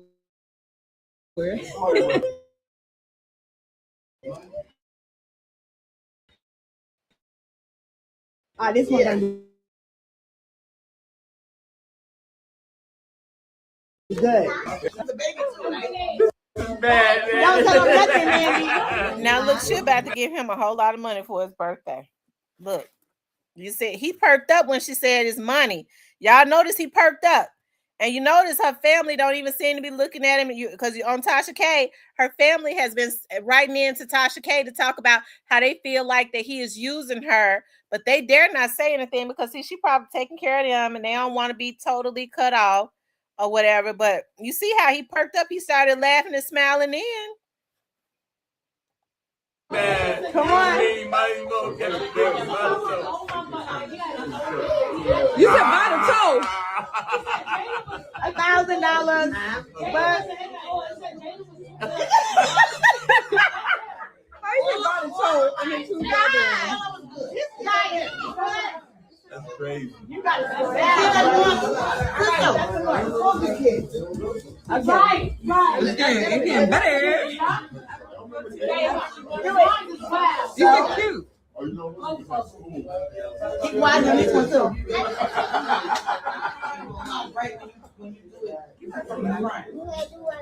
Ain't nothing in that cup. Ain't nothing in that cup. Which one?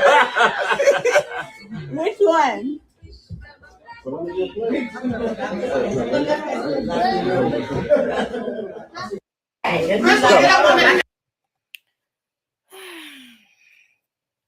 Anyways, I mean, she's not ugly. You know, I mean, she is not ugly. She done fixed herself up, and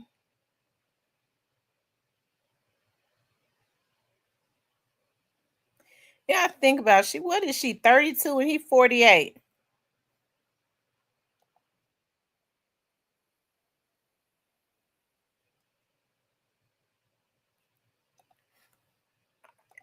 Hold on, look.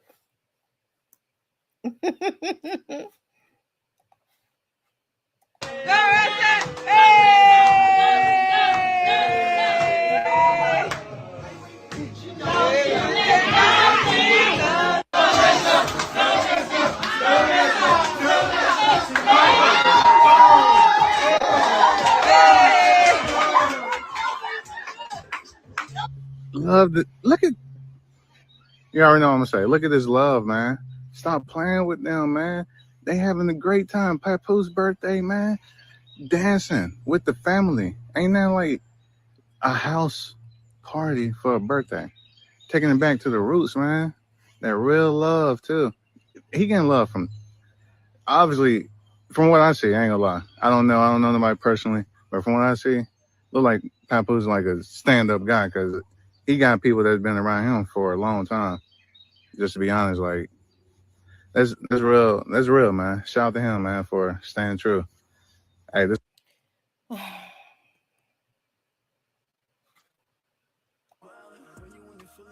Keep you smiling. You know I get active. She know I'm a savage. When I'm in that kitty, I be wildin'. When you and your feelings on the one that keep you smiling. You know I get.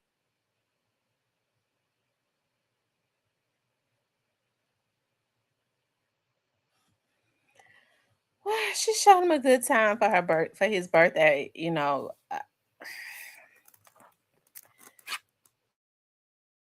that's something. You know what I mean?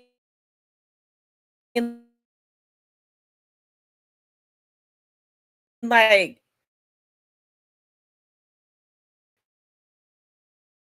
here's the thing. Like, I think people get the issues confused. Like, okay, yeah, me and my husband went to the islands for his birthday. We doing it big for his birthday, but that's a man that takes care of me.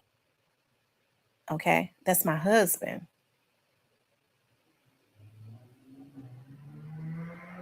Papoose is a married man. Papoose is hey Ebony. Papoose is a married man. Okay, and what does he do for her? Because according to Remy Ma, he ain't have a dime. And people talking about he put a smile on her face. She could find somebody with some money to put a smile on her face. Shit. You know, I don't know. Hey, I think Lord have mercy. I think she's gonna regret this in the end because Papoose is going home. Why did Remy? It did not alarm her when Remy when she recanted her petition for her divorce, she pulled it back. That should be a red flag. Why did Remy pull back the petition for the divorce? She had filed for a divorce.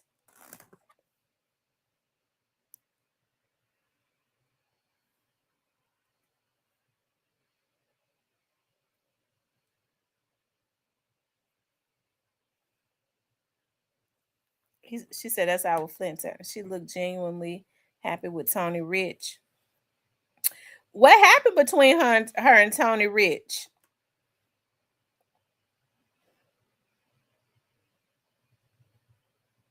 I don't know, y'all. I'm just tell y'all something. Papoose look like he a Sneaky Stevens. I'ma just tell y'all that now. Papoose looks like he is a Sneaky Stevens. His smiles look forced.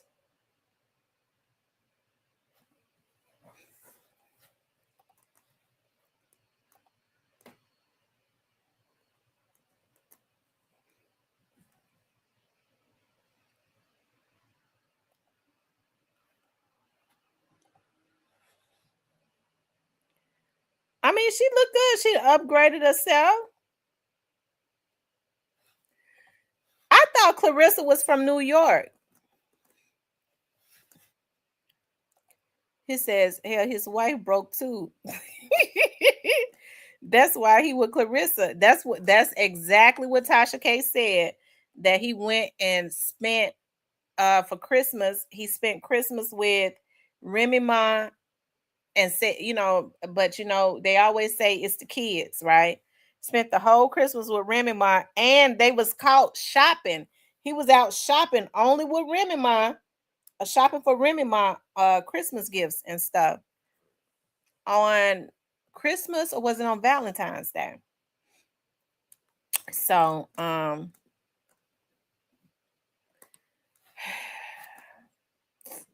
tell you. So Tasha K said her family reached out to her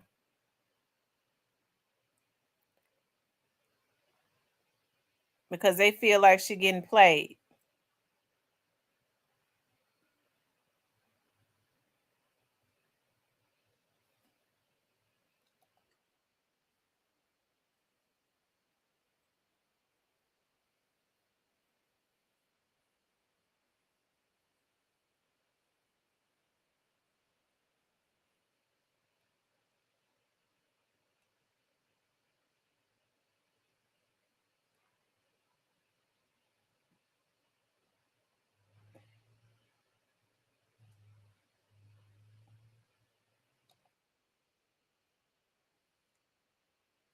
Oh, okay. You know what I'm saying? I don't mind either one.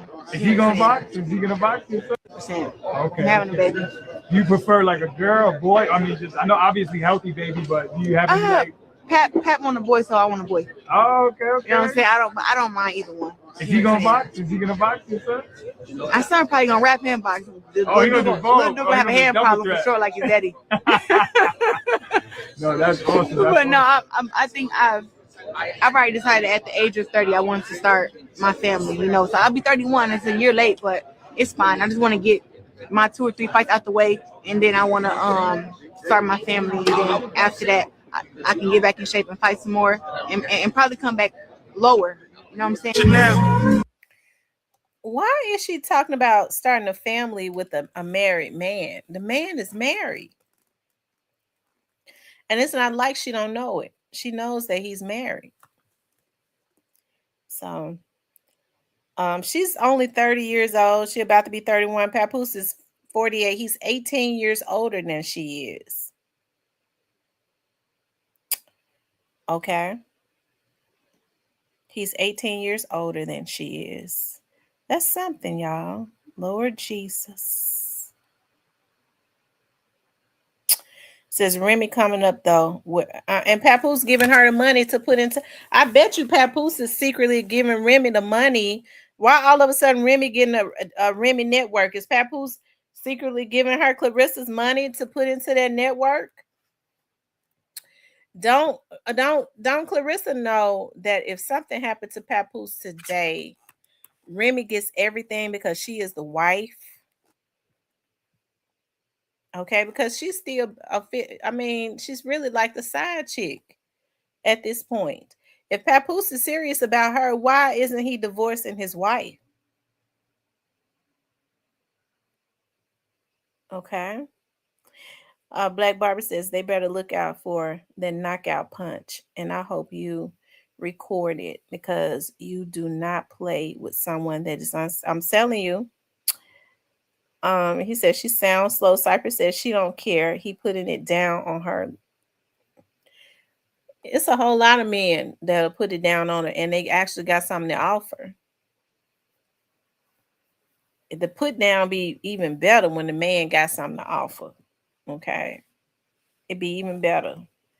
That sexual attraction is just the orgasms are even more intense when you're dealing with a full man. That's a man's man. That's the full package. And you ain't got to get up and worry about no damn bills. I don't even know how you can even lay down with something like that.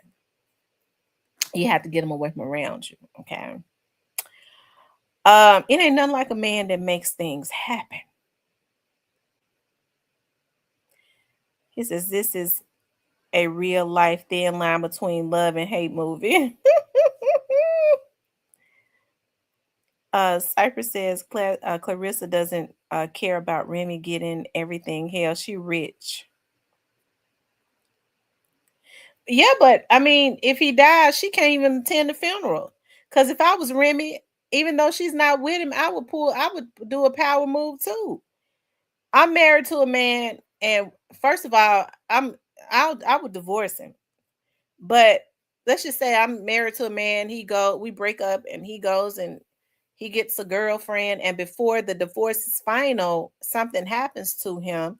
Who's gonna plan everything? Me. I me as his wife. And no, his side chick, I don't care how long you've been with her, how many kids they got, she can't come. And depending on how I'm feeling, her kids might not be able to come. Okay. Depending on how I'm feeling. My point is that's something that a wife can do.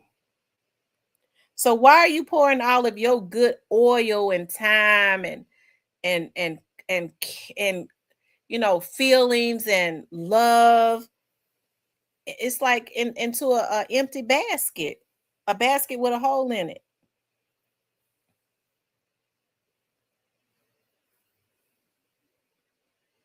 And the wife could have moved on, and her and her boyfriend could be sitting at the front of the funeral, holding hands. But him and his girlfriend and the family that he made with her, they can't come. And that's how it usually is. Okay. Those are the moves, and the wife is going to get everything: the Social Security, um, all the insurance, all of that. So there are no benefits to being a side chick. Okay. Especially when you pour in everything. She's pouring everything into this man. Okay. Whatever he's benefiting, he's benefiting from being with her. Remy is going to reap the benefits of that. That's why I said she does not have good counsel around her. But I mean, it might be worse if he married her. Why would he marry her though? He already getting everything. He getting everything without being married to her and being able to give it to Remy. Now, if she start to pull back, he might tell Remy, we go on to get divorced and I'm gonna marry her so he can have more access. But he's already got access to everything. And he's able to stay married to his wife. Okay. Anyways. Let's move on. Okay. Let's move on. We're gonna talk about, do the police know who took out Big Jook and CEO Teasy? Okay. I wasn't able to add all of that on there because I wanted to try to put Teasy on there and I wasn't able to add it on there. Okay. Yes, I do believe that I know they know who's, okay, what happened. I'll say this. Yes, I do believe that they know what happened Do I believe that Juke's unaliving will ever be solved? I gotta be honest. Well, it's probably already solved. I believe that it is solved. Do I believe that they're gonna be in an arrest made for Juke's murder?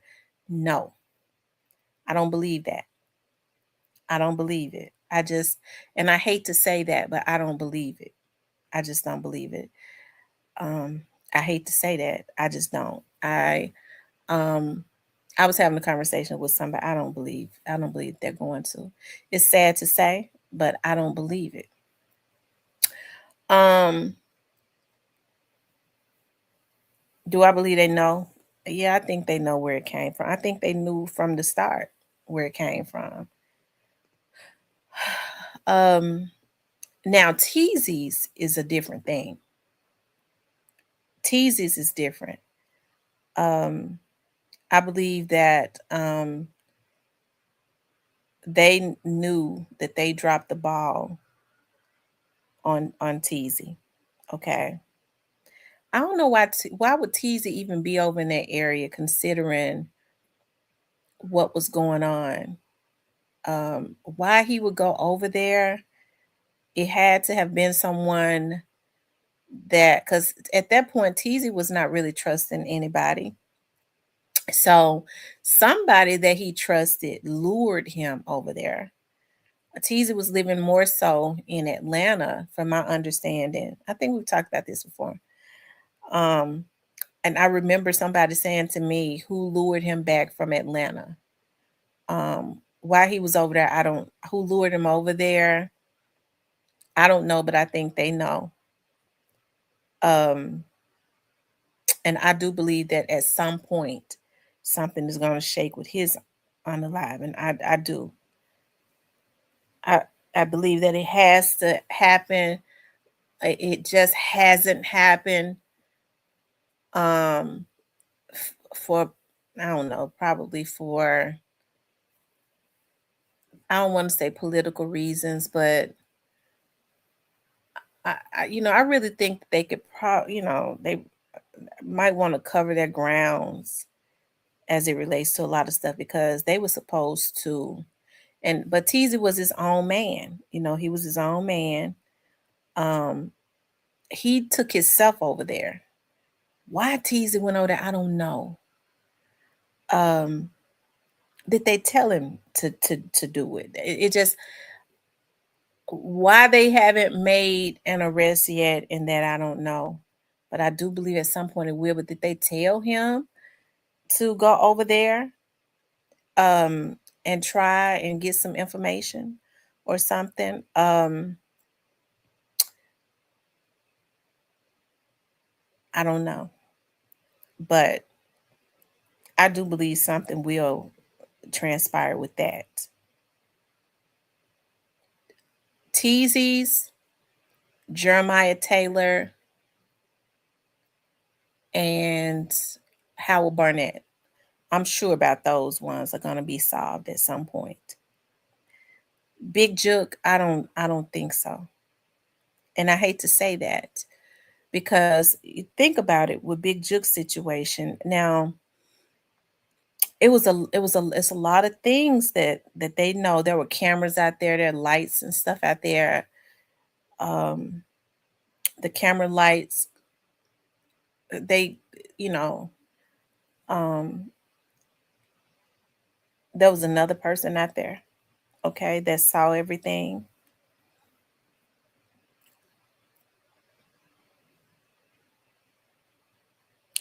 It couldn't be that hard to find two white trucks, right? It couldn't be that hard. It couldn't be that hard, could it? They had to have known the direction that they went in, because they went in opposite directions, right? Once they got to Winchester, those two vehicles went in opposite directions, right? So the camera lights got them. It's easy to pull camera lights. I request camera lights almost every day. And the cameras are very good. Skycam, all of that. the technology is off the chain. So it's not like it's Grammy or great. It ain't nothing like what y'all saw. That's like I don't know what that was, but the pictures and the photos and the videos are high definition.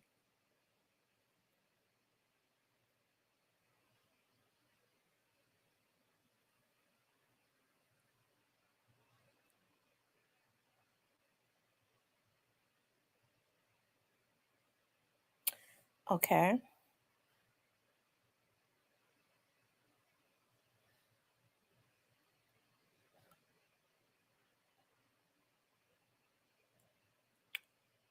So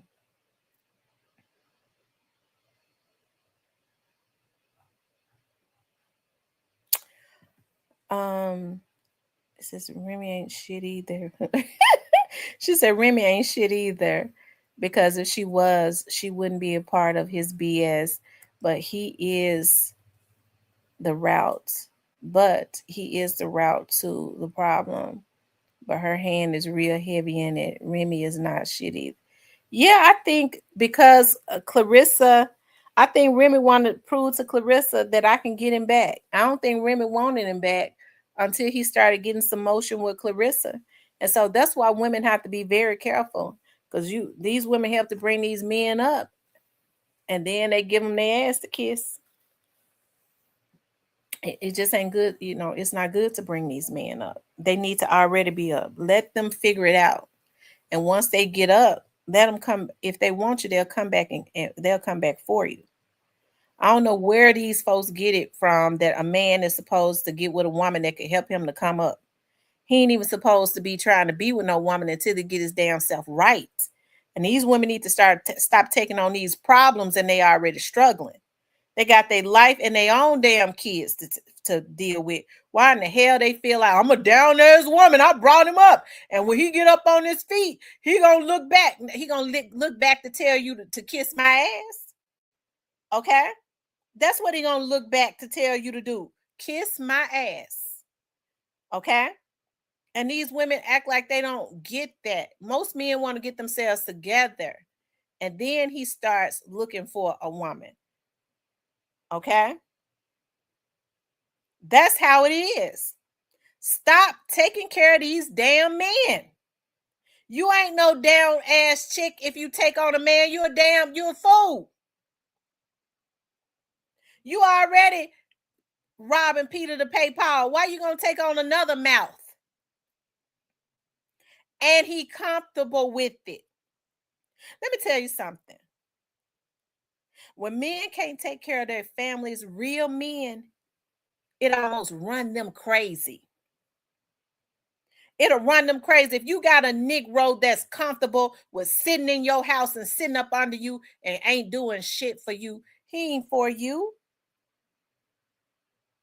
He ain't for you.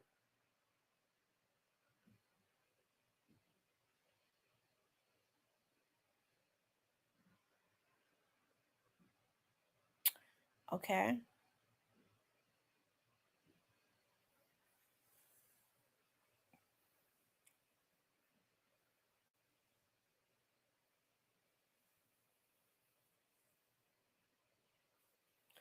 And that's what's gonna happen with Papoose.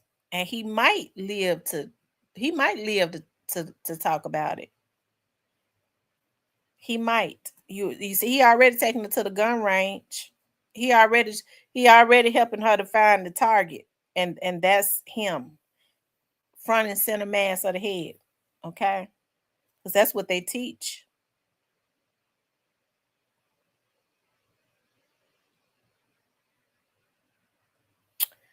So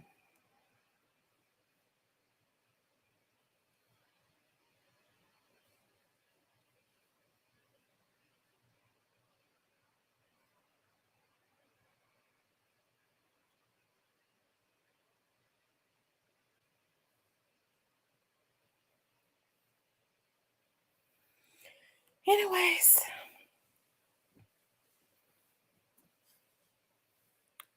I tell you, you know, I I, I think Chief Davis was fearful for a little while. And that's the reason, one of the reasons why she ran out there when Teasy was killed. Okay. Because why didn't they have him? I'm sure they, I don't know what, I don't know. Did they tell him? Were they encouraging him to go around them? Okay. Surely he knew though not um to go around Quet if he knew Quet would look at his paperwork.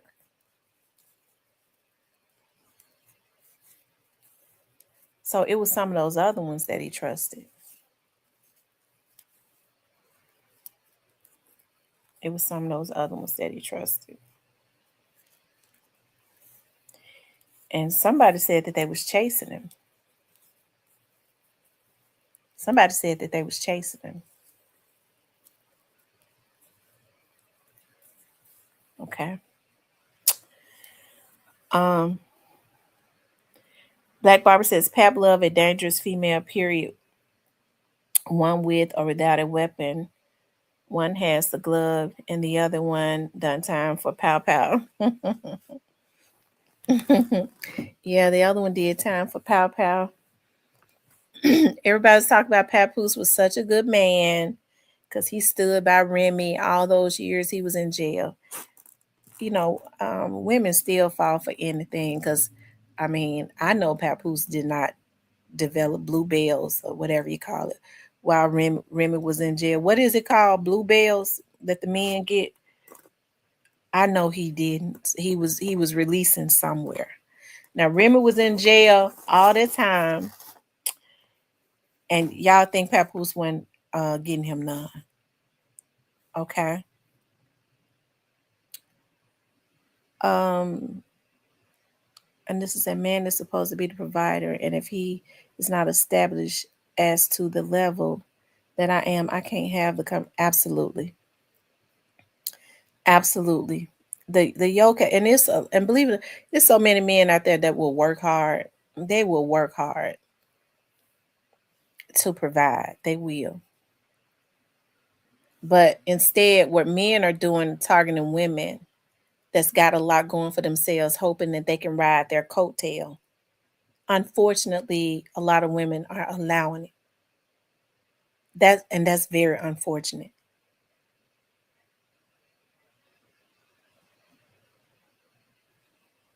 Okay. He said blue balls. Yeah, that's what it is. Blue balls. I say blue. I'm thinking about the bluebell ice cream. Okay. Right. Papoose ain't developed no blue balls.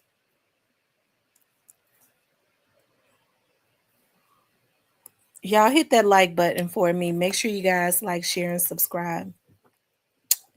Make sure you guys please like, share, and subscribe. Y'all, we're gonna start talking more about politics and stuff as um I gear up to run for a position next year. It's a lot of things I have to do differently, but I do know the most important thing is um having the right type of people in my campaign and raising money. So, I was telling my mom, I said, you know what? I done got on my show and I done talked about folks selling fish plates to try and get Junebug out of jail. Now I'm thinking about that. I'm like, okay, how can I do it to raise money? Um, I don't like selling no food though. I don't want to do that. We'll figure out creative ways to do stuff. Tams, do you believe that Juke get the boys' information on little sister? Do you believe that Juke get the boys' information on little sister? On whose little sister? Black Barbie. He said time to sell some fish plates. We'll figure out some creative ways to do some stuff. Car wash. I don't want to do no car wash. I don't know. We'll I don't know, just have some campaign parties and ask everybody to come out and donate. Go in the hoods and stuff. I mean, I'm gonna have to. I'm gonna have the hardest campaign because I don't want any money from big businesses. I will not accept any money from big businesses because I am not gonna have conversations and sit down with nobody and they say, well, listen, we'll give you this amount of money. So what can we expect? What will you do for us? Well, here's the thing. I want my daughter to have this contract, right? And then that's why you see a bunch of cuckabug kids that get into office and they'll snatch up all the black contracts and give them to white contractors. And they do it without a problem because they're not there for the people. They're just there because they're ambitious. They want the seat. They don't want to serve. And so they're hijacking everything in our community to pay back the people that put them in the seat because they just want to be in the seat because they're ambitious. So that's why I say it has to be for the people, by the people, which means whoever is in their seat, the people can say, we raise money from the community, just like they did Obama. You had black people that never voted before. They raised money. They put their nickels and dimes together to give to his campaign because they wanted an African American president. Okay. And that's how it's going to have to be with my campaign. And that's not being ambitious because it can happen. It will happen. I'm just confident. And like when I say stuff, I don't ever be hopeful about it. I just know if I have the thoughts, I know that it can happen. It's not anything hard. It can happen and it will happen.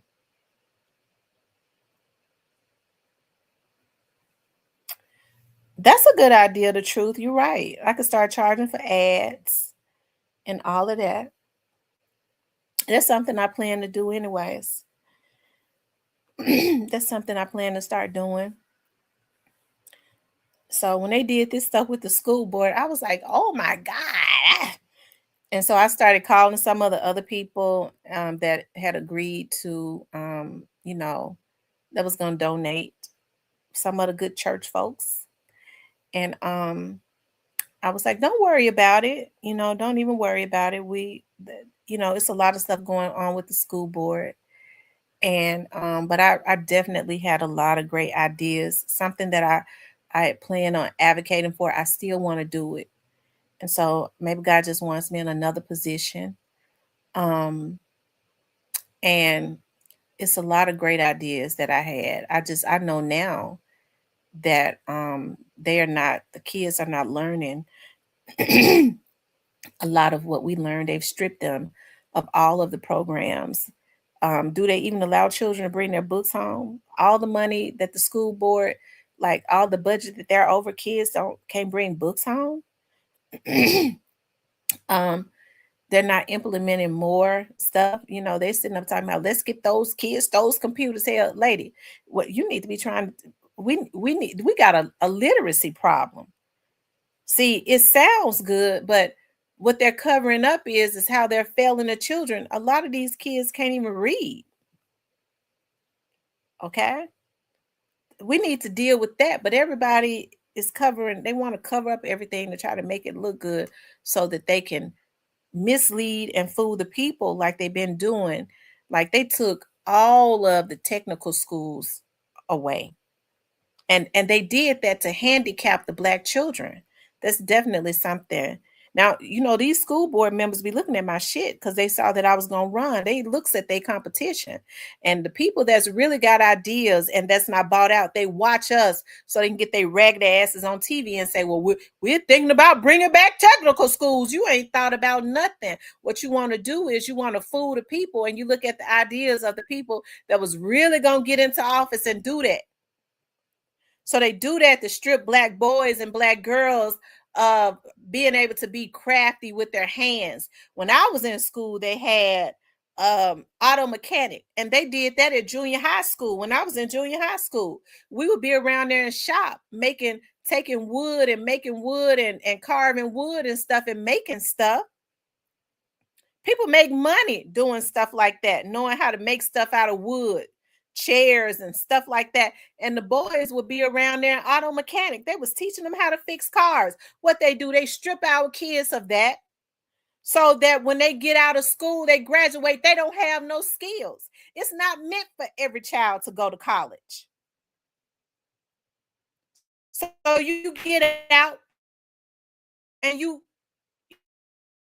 maybe go to a technical school,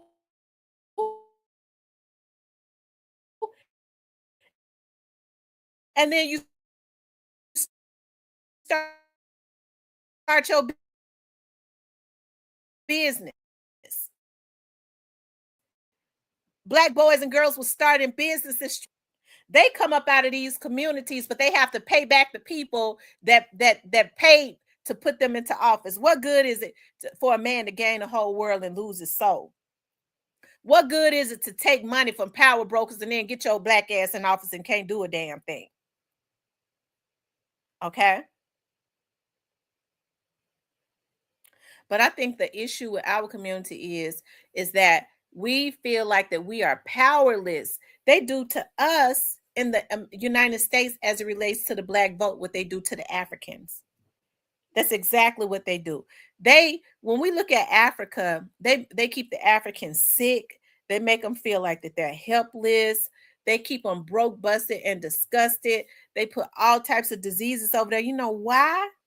Because all of the minerals and the gold and everything, they're living on a gold mine. Everything is in Africa. And so they do the same thing with us in the United States as it relates to the black vote. They want you to believe that your vote don't matter, because they know if we ever start voting and getting together and putting in the right people, we're going to own the economy.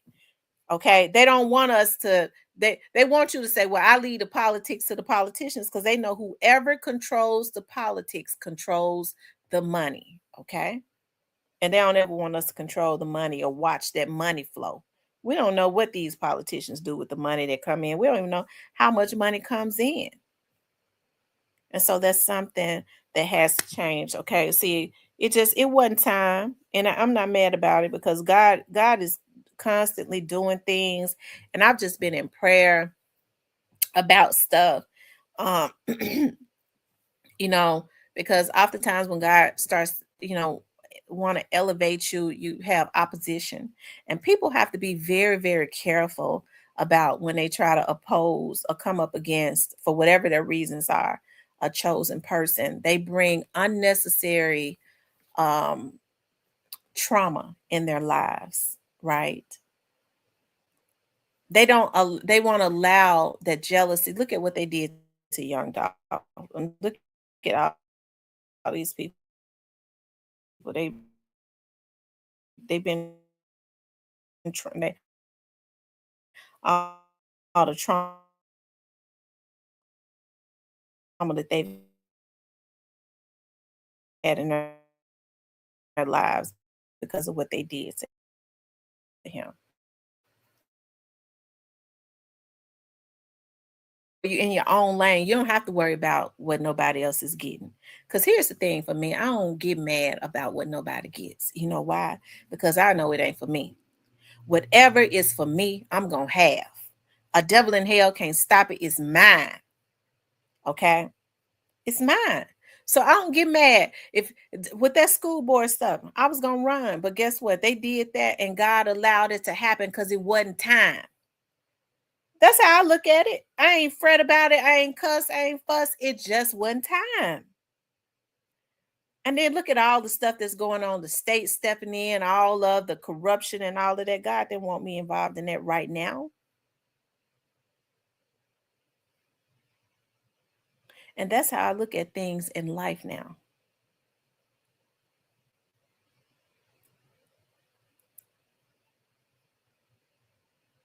Okay.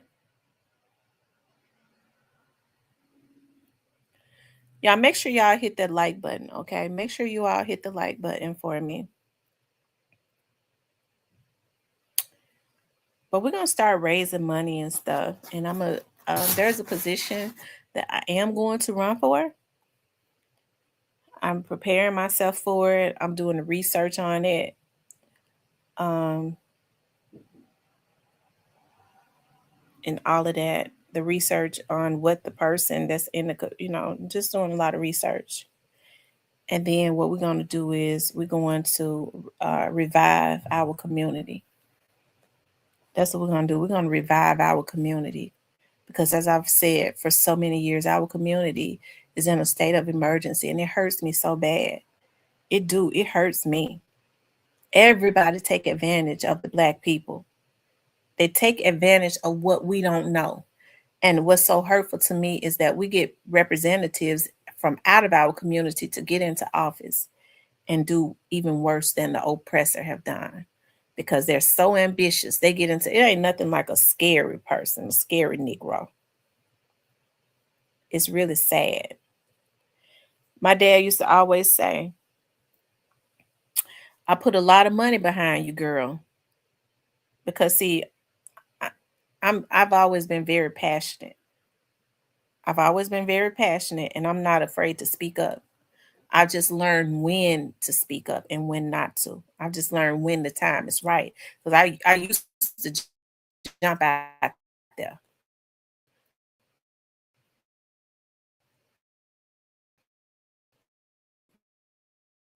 But my dad told me that you can't do that. There's a time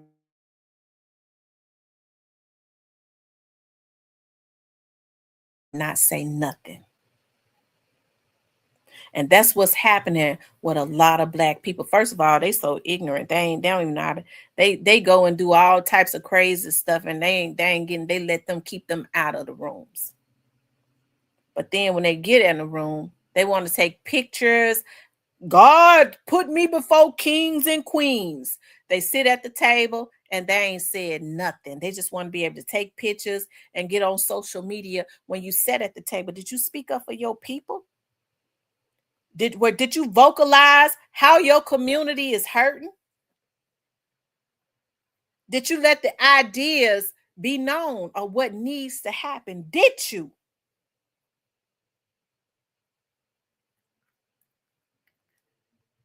Okay, well, you're just another useless person then.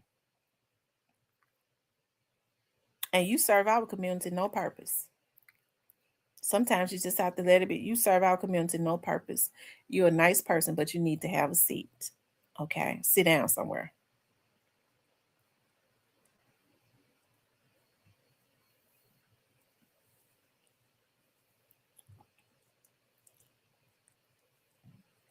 And I think the issue is, everybody want to be, everybody we want to sit at the table. You have to fight to get at these room in the in these rooms a lot. You have to.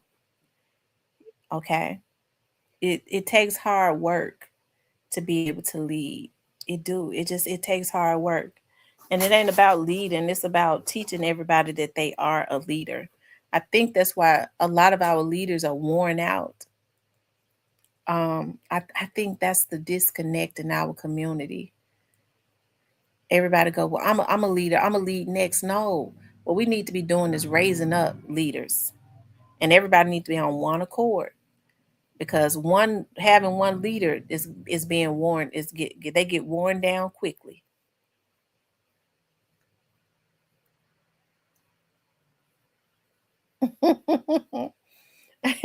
The truth, can you vote? The truth, can you vote? Can you vote? Because they say when you got um, histories, and so you need to go to the expungement clinic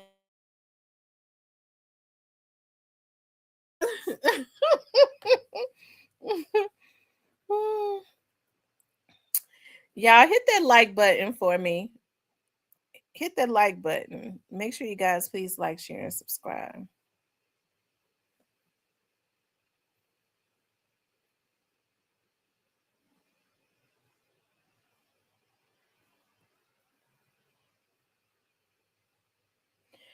Justice for Dolph must Justice for Dolph don't know the truth is in here because if Justice for Dolph couldn't be on the internet. He couldn't be on the internet because the truth was in here. He's supposed to be up in here. He would have been in here giving the truth a hard time by now.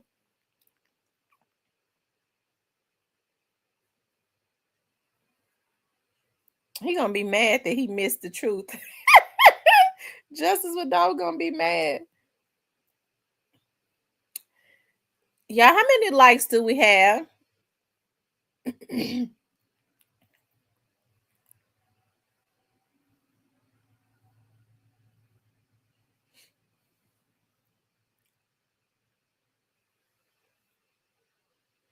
said all his charges are nonviolent drug charges.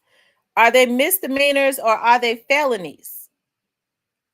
Are they misdemeanors or are they felonies?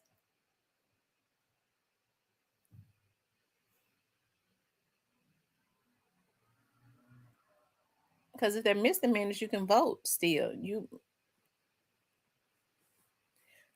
We're gonna have a voters registration drive.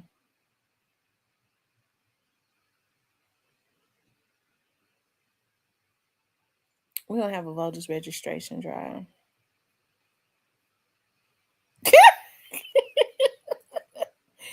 That ain't even how Justice for Dolph spell his name. You know that. That ain't how you spell his name, so you ain't adding him. The truth is it a felony or a misdemeanor that you have?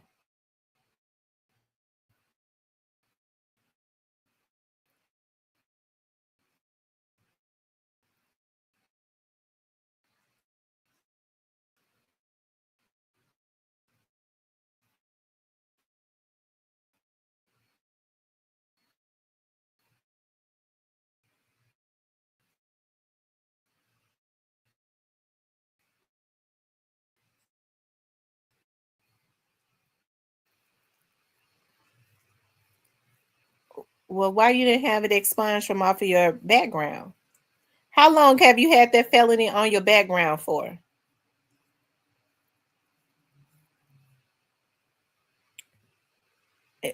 It's chopping. So, oh Lord, the truth. I hope you ain't the hacker, because we weren't chopping up until you came in here. The truth. I hope you're not the hacker.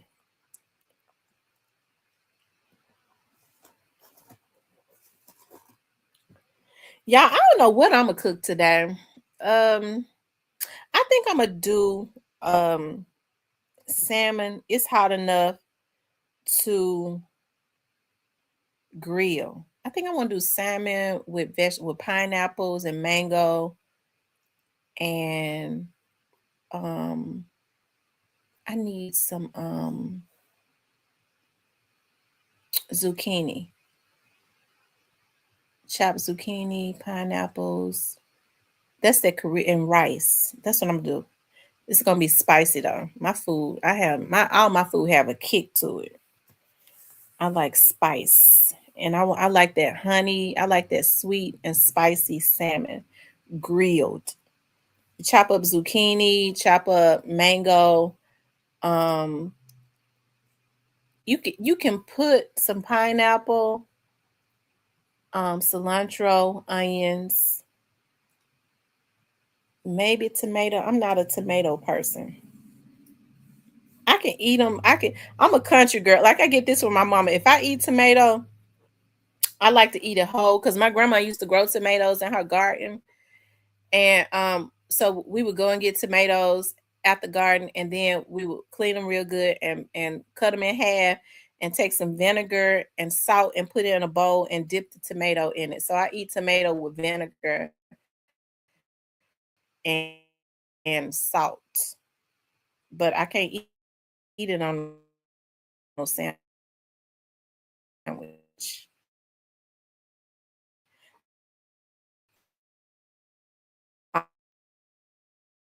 always get a sandwich with no tomatoes. I can't eat it on a sandwich. How come you don't been have it expunged? That's what I can't understand. He said, I'm an ex-drug dealer. I don't know nothing about hacking no computer.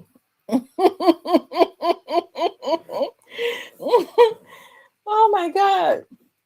Yeah, it's got to be hot outside because it's hot in my house. I got hot. Whew. I've been going. I hope. Let's see. What's the temperature? Because I hope I ain't having no hot flash. Because I ain't been having them. I've been on my vitamins, y'all. I am losing weight like crazy. I'm gonna be fine for the summer. I'm gonna keep. I'm telling you, I got on the scale. I got off of it and got back on. I was like, "Ooh, I'm scared to eat something because I have not been down like I'm unbig in my back because I had gained all that weight. I'm just gonna do a reveal. What I'm gonna do is like I got pictures of when I was fat. I had gained all that weight, and I'm gonna start taking pictures as my body is going down. I even feel lighter. I have so much energy. I'm serious. I be taking my vitamins. I'm gonna tell y'all what I went and got because when you're going through when you get in your 40s, like your mid to late 40s, you start doing that premenopausal. It's when your period and stuff starts to be irregular, it makes you hold weight. So I'm gonna tell y'all what I did. Now I am on that Zepbound. I'm gonna just tell you that right now. I don't tell no lies. But it wasn't really doing anything. It would take me down some, but I've been going down like crazy. I'm telling you, I've been going down. Like it says when your body is healing, you start to crave like all those foods that we used to crave when we was growing up. Like I be wanting soup all the time. I be wanting fish. Like I don't even be wanting.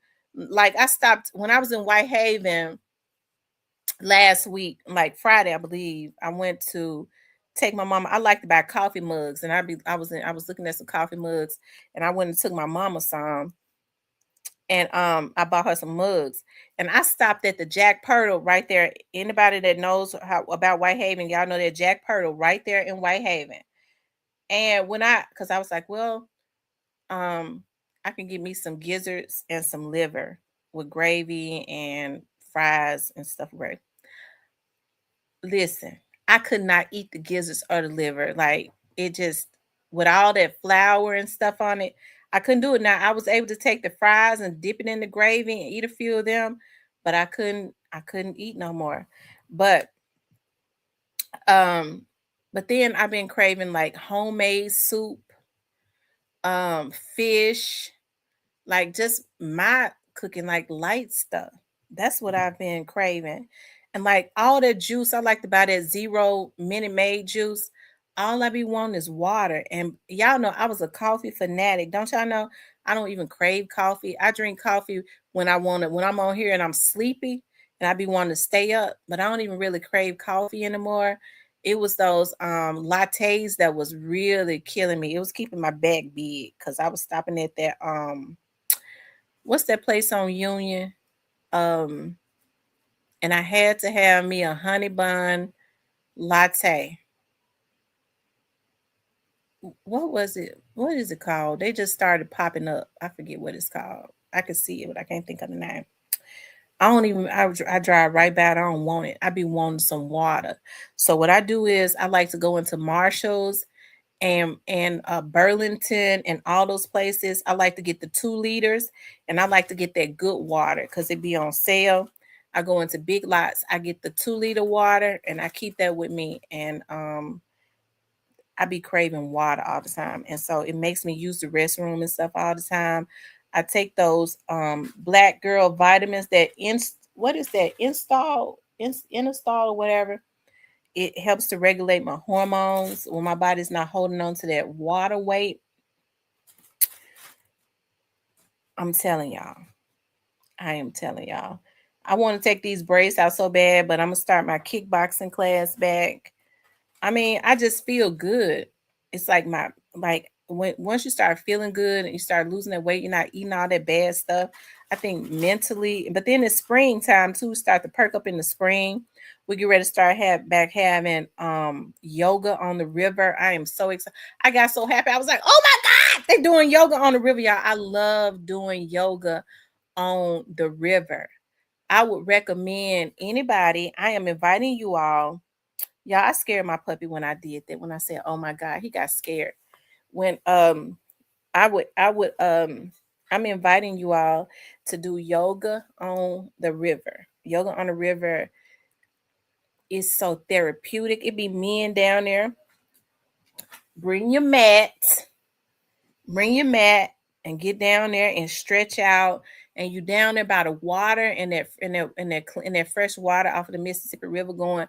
You inhaling that water. It does something. It helps to clear your brain. I'm telling you, it is a feeling like no other. That's the reason why I am inviting anybody. And don't come down there with no funny stuff because you're not gonna leave alive. Okay, you're gonna have a bad day. Okay, but come down there and with your mat. You're gonna do some yoga. You learn how to breathe, meditate, and all of that good stuff. Okay. Angel Real Boss says, I did roast potatoes and carrots, cornbread, and made a homemade banana pudding. Ooh, I love banana pudding. But I can't eat no banana pudding that don't have, if it has more banana than cookies, I can't eat it. If the cookies are real mushy, I can't eat it. I love banana pudding. I have to have whipped cream and stuff in my banana pudding though. I guess I make more like a banana pie. I make more of a banana pie. Now I'm gonna tell y'all something. I'm gonna learn how to do. I'm gonna learn how to make um a banana pudding cake. I'm gonna learn how to make a banana pudding cake. I'm gonna learn how to make a sweet potato cake, a sweet potato pie cake. And I wanna make an orange creamsicle cake.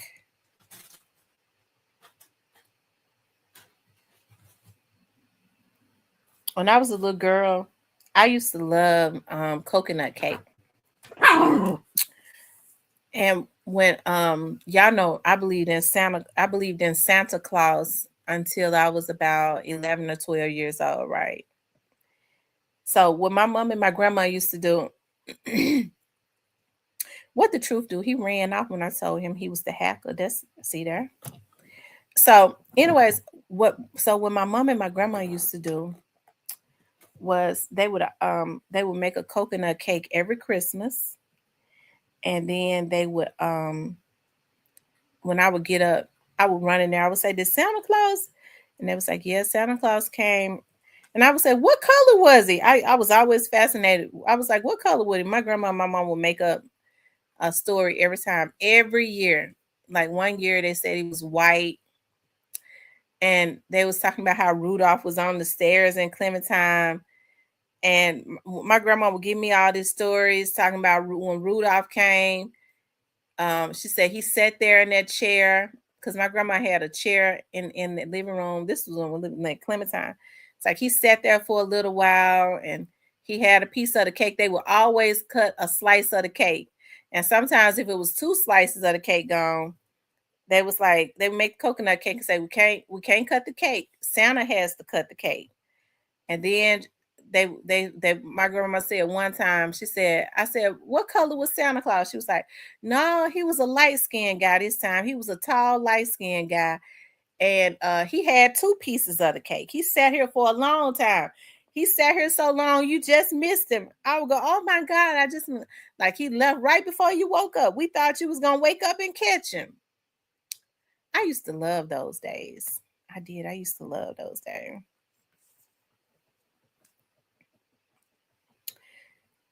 You know what? I was looking at an ice cream maker. I was like, I think I want to do they sell an ice cream. I was looking at an ice cream maker. I think they sell it at had it on sale at Macy's. And I was like, I need to get one of those so that I can make ice cream for my grandbaby. But my grandma and them knew how to make homemade ice cream without an ice cream maker. They would go out in the snow. They would have me to go out there in the snow when it was a lot of snow out there and get snow and put it in like a bucket, and they would make ice cream from the snow some kind of way.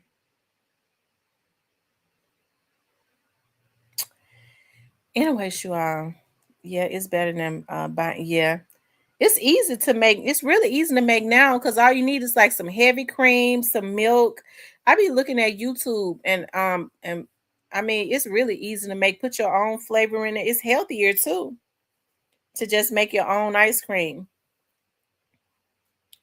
If you have heavy cream, milk, and something else with all of your own flavor. Um, yep. Anyways, y'all, I'm getting ready to get off of here because what time is it? It's almost 6 o'clock. Y'all don't forget, y'all. I think the time goes up today. Does time spring forward today or tomorrow? Does it spring forward tonight or did it spring forward last night? Y'all, when does time spring forward? Does it spring forward tonight or did it spring forward last night?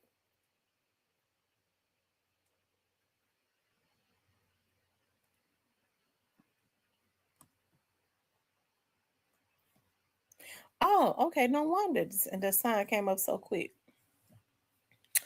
So and y'all, we need to pray. Make sure y'all get y'all go to my real talk. I'm gonna show y'all those of you all that's in here. If you are not subscribed to my Real Talk with Tamara page on Facebook, go to Real Talk with Tamara and like my page. And also, Angel, listen, I overslept the last couple of days. Also, get on our prayer line. Um we've been getting on the prayer line. Angel has been getting on. She's very faithful every day. ZK has been getting on. You all get on. It's been some blessings up in there. It had an angel, the real boss. It's been some blessings just from praying and declaring and coming into agreement every morning for 15 minutes. That's what we do. We don't even be on there 15 minutes, like 10 minutes. Sometimes we be on there the whole 15 minutes. Sometimes we'll be on there the whole 15 minutes. But it's been I'm telling you, y'all, we've been getting blessing after blessing after blessing. It's been some supernatural breakthroughs. God is awesome. We have been declaring and decreeing and coming into agreement, and God has been manifesting that. I'm telling you. I'm telling you. So I always tell everybody be on there with the spirit of expectancy. And when we come back, what we're gonna have is testimonies. And them testimonies been coming quick. So God is faithful and God is good. Okay, well, we're gonna pray for God has put into my spirit to take it up a notch. We're gonna start coming into agreement for some more things. We're gonna add some more stuff because we've been praying for prosperity, breakthroughs, blessings, and healings, and we get ready to take it up a notch. Because with new levels bring new devils, so we got to take our praying up a notch. Okay. Anyways, the truth, where you at? He got out of here when I said he was the hacker, y'all. See, that's how I know he the hacker. He ran. When they run, that's when you know they the hacker. The truth, where you at? He ran when I called him the hacker, y'all.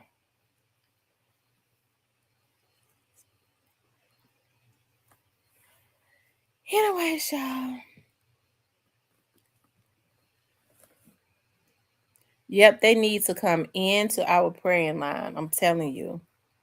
I'm telling you, like when you got people that are genuinely agreeing for your breakthroughs and you put it out there into the atmosphere, and God says where two or three agree, he will be in the midst. It has to happen. It is imminent. It is imminent.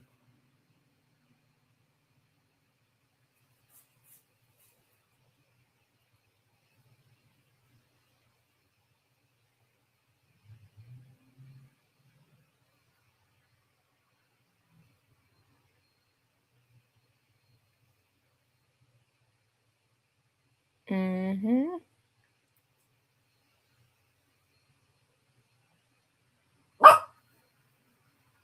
anyways, you guys, I'm gonna get off of here. I love you all. I want y'all to have a good Sunday. Try and enjoy your family today. Um, because I guess this is Sunday is the start of the week, right? We think Monday is, I think Sunday is. Try to enjoy yourself with your family. Make sure you all please like, share, and subscribe. If you want to support the channel, you can support the channel. Let me put up my Cash App via Cash App or Super Thanks.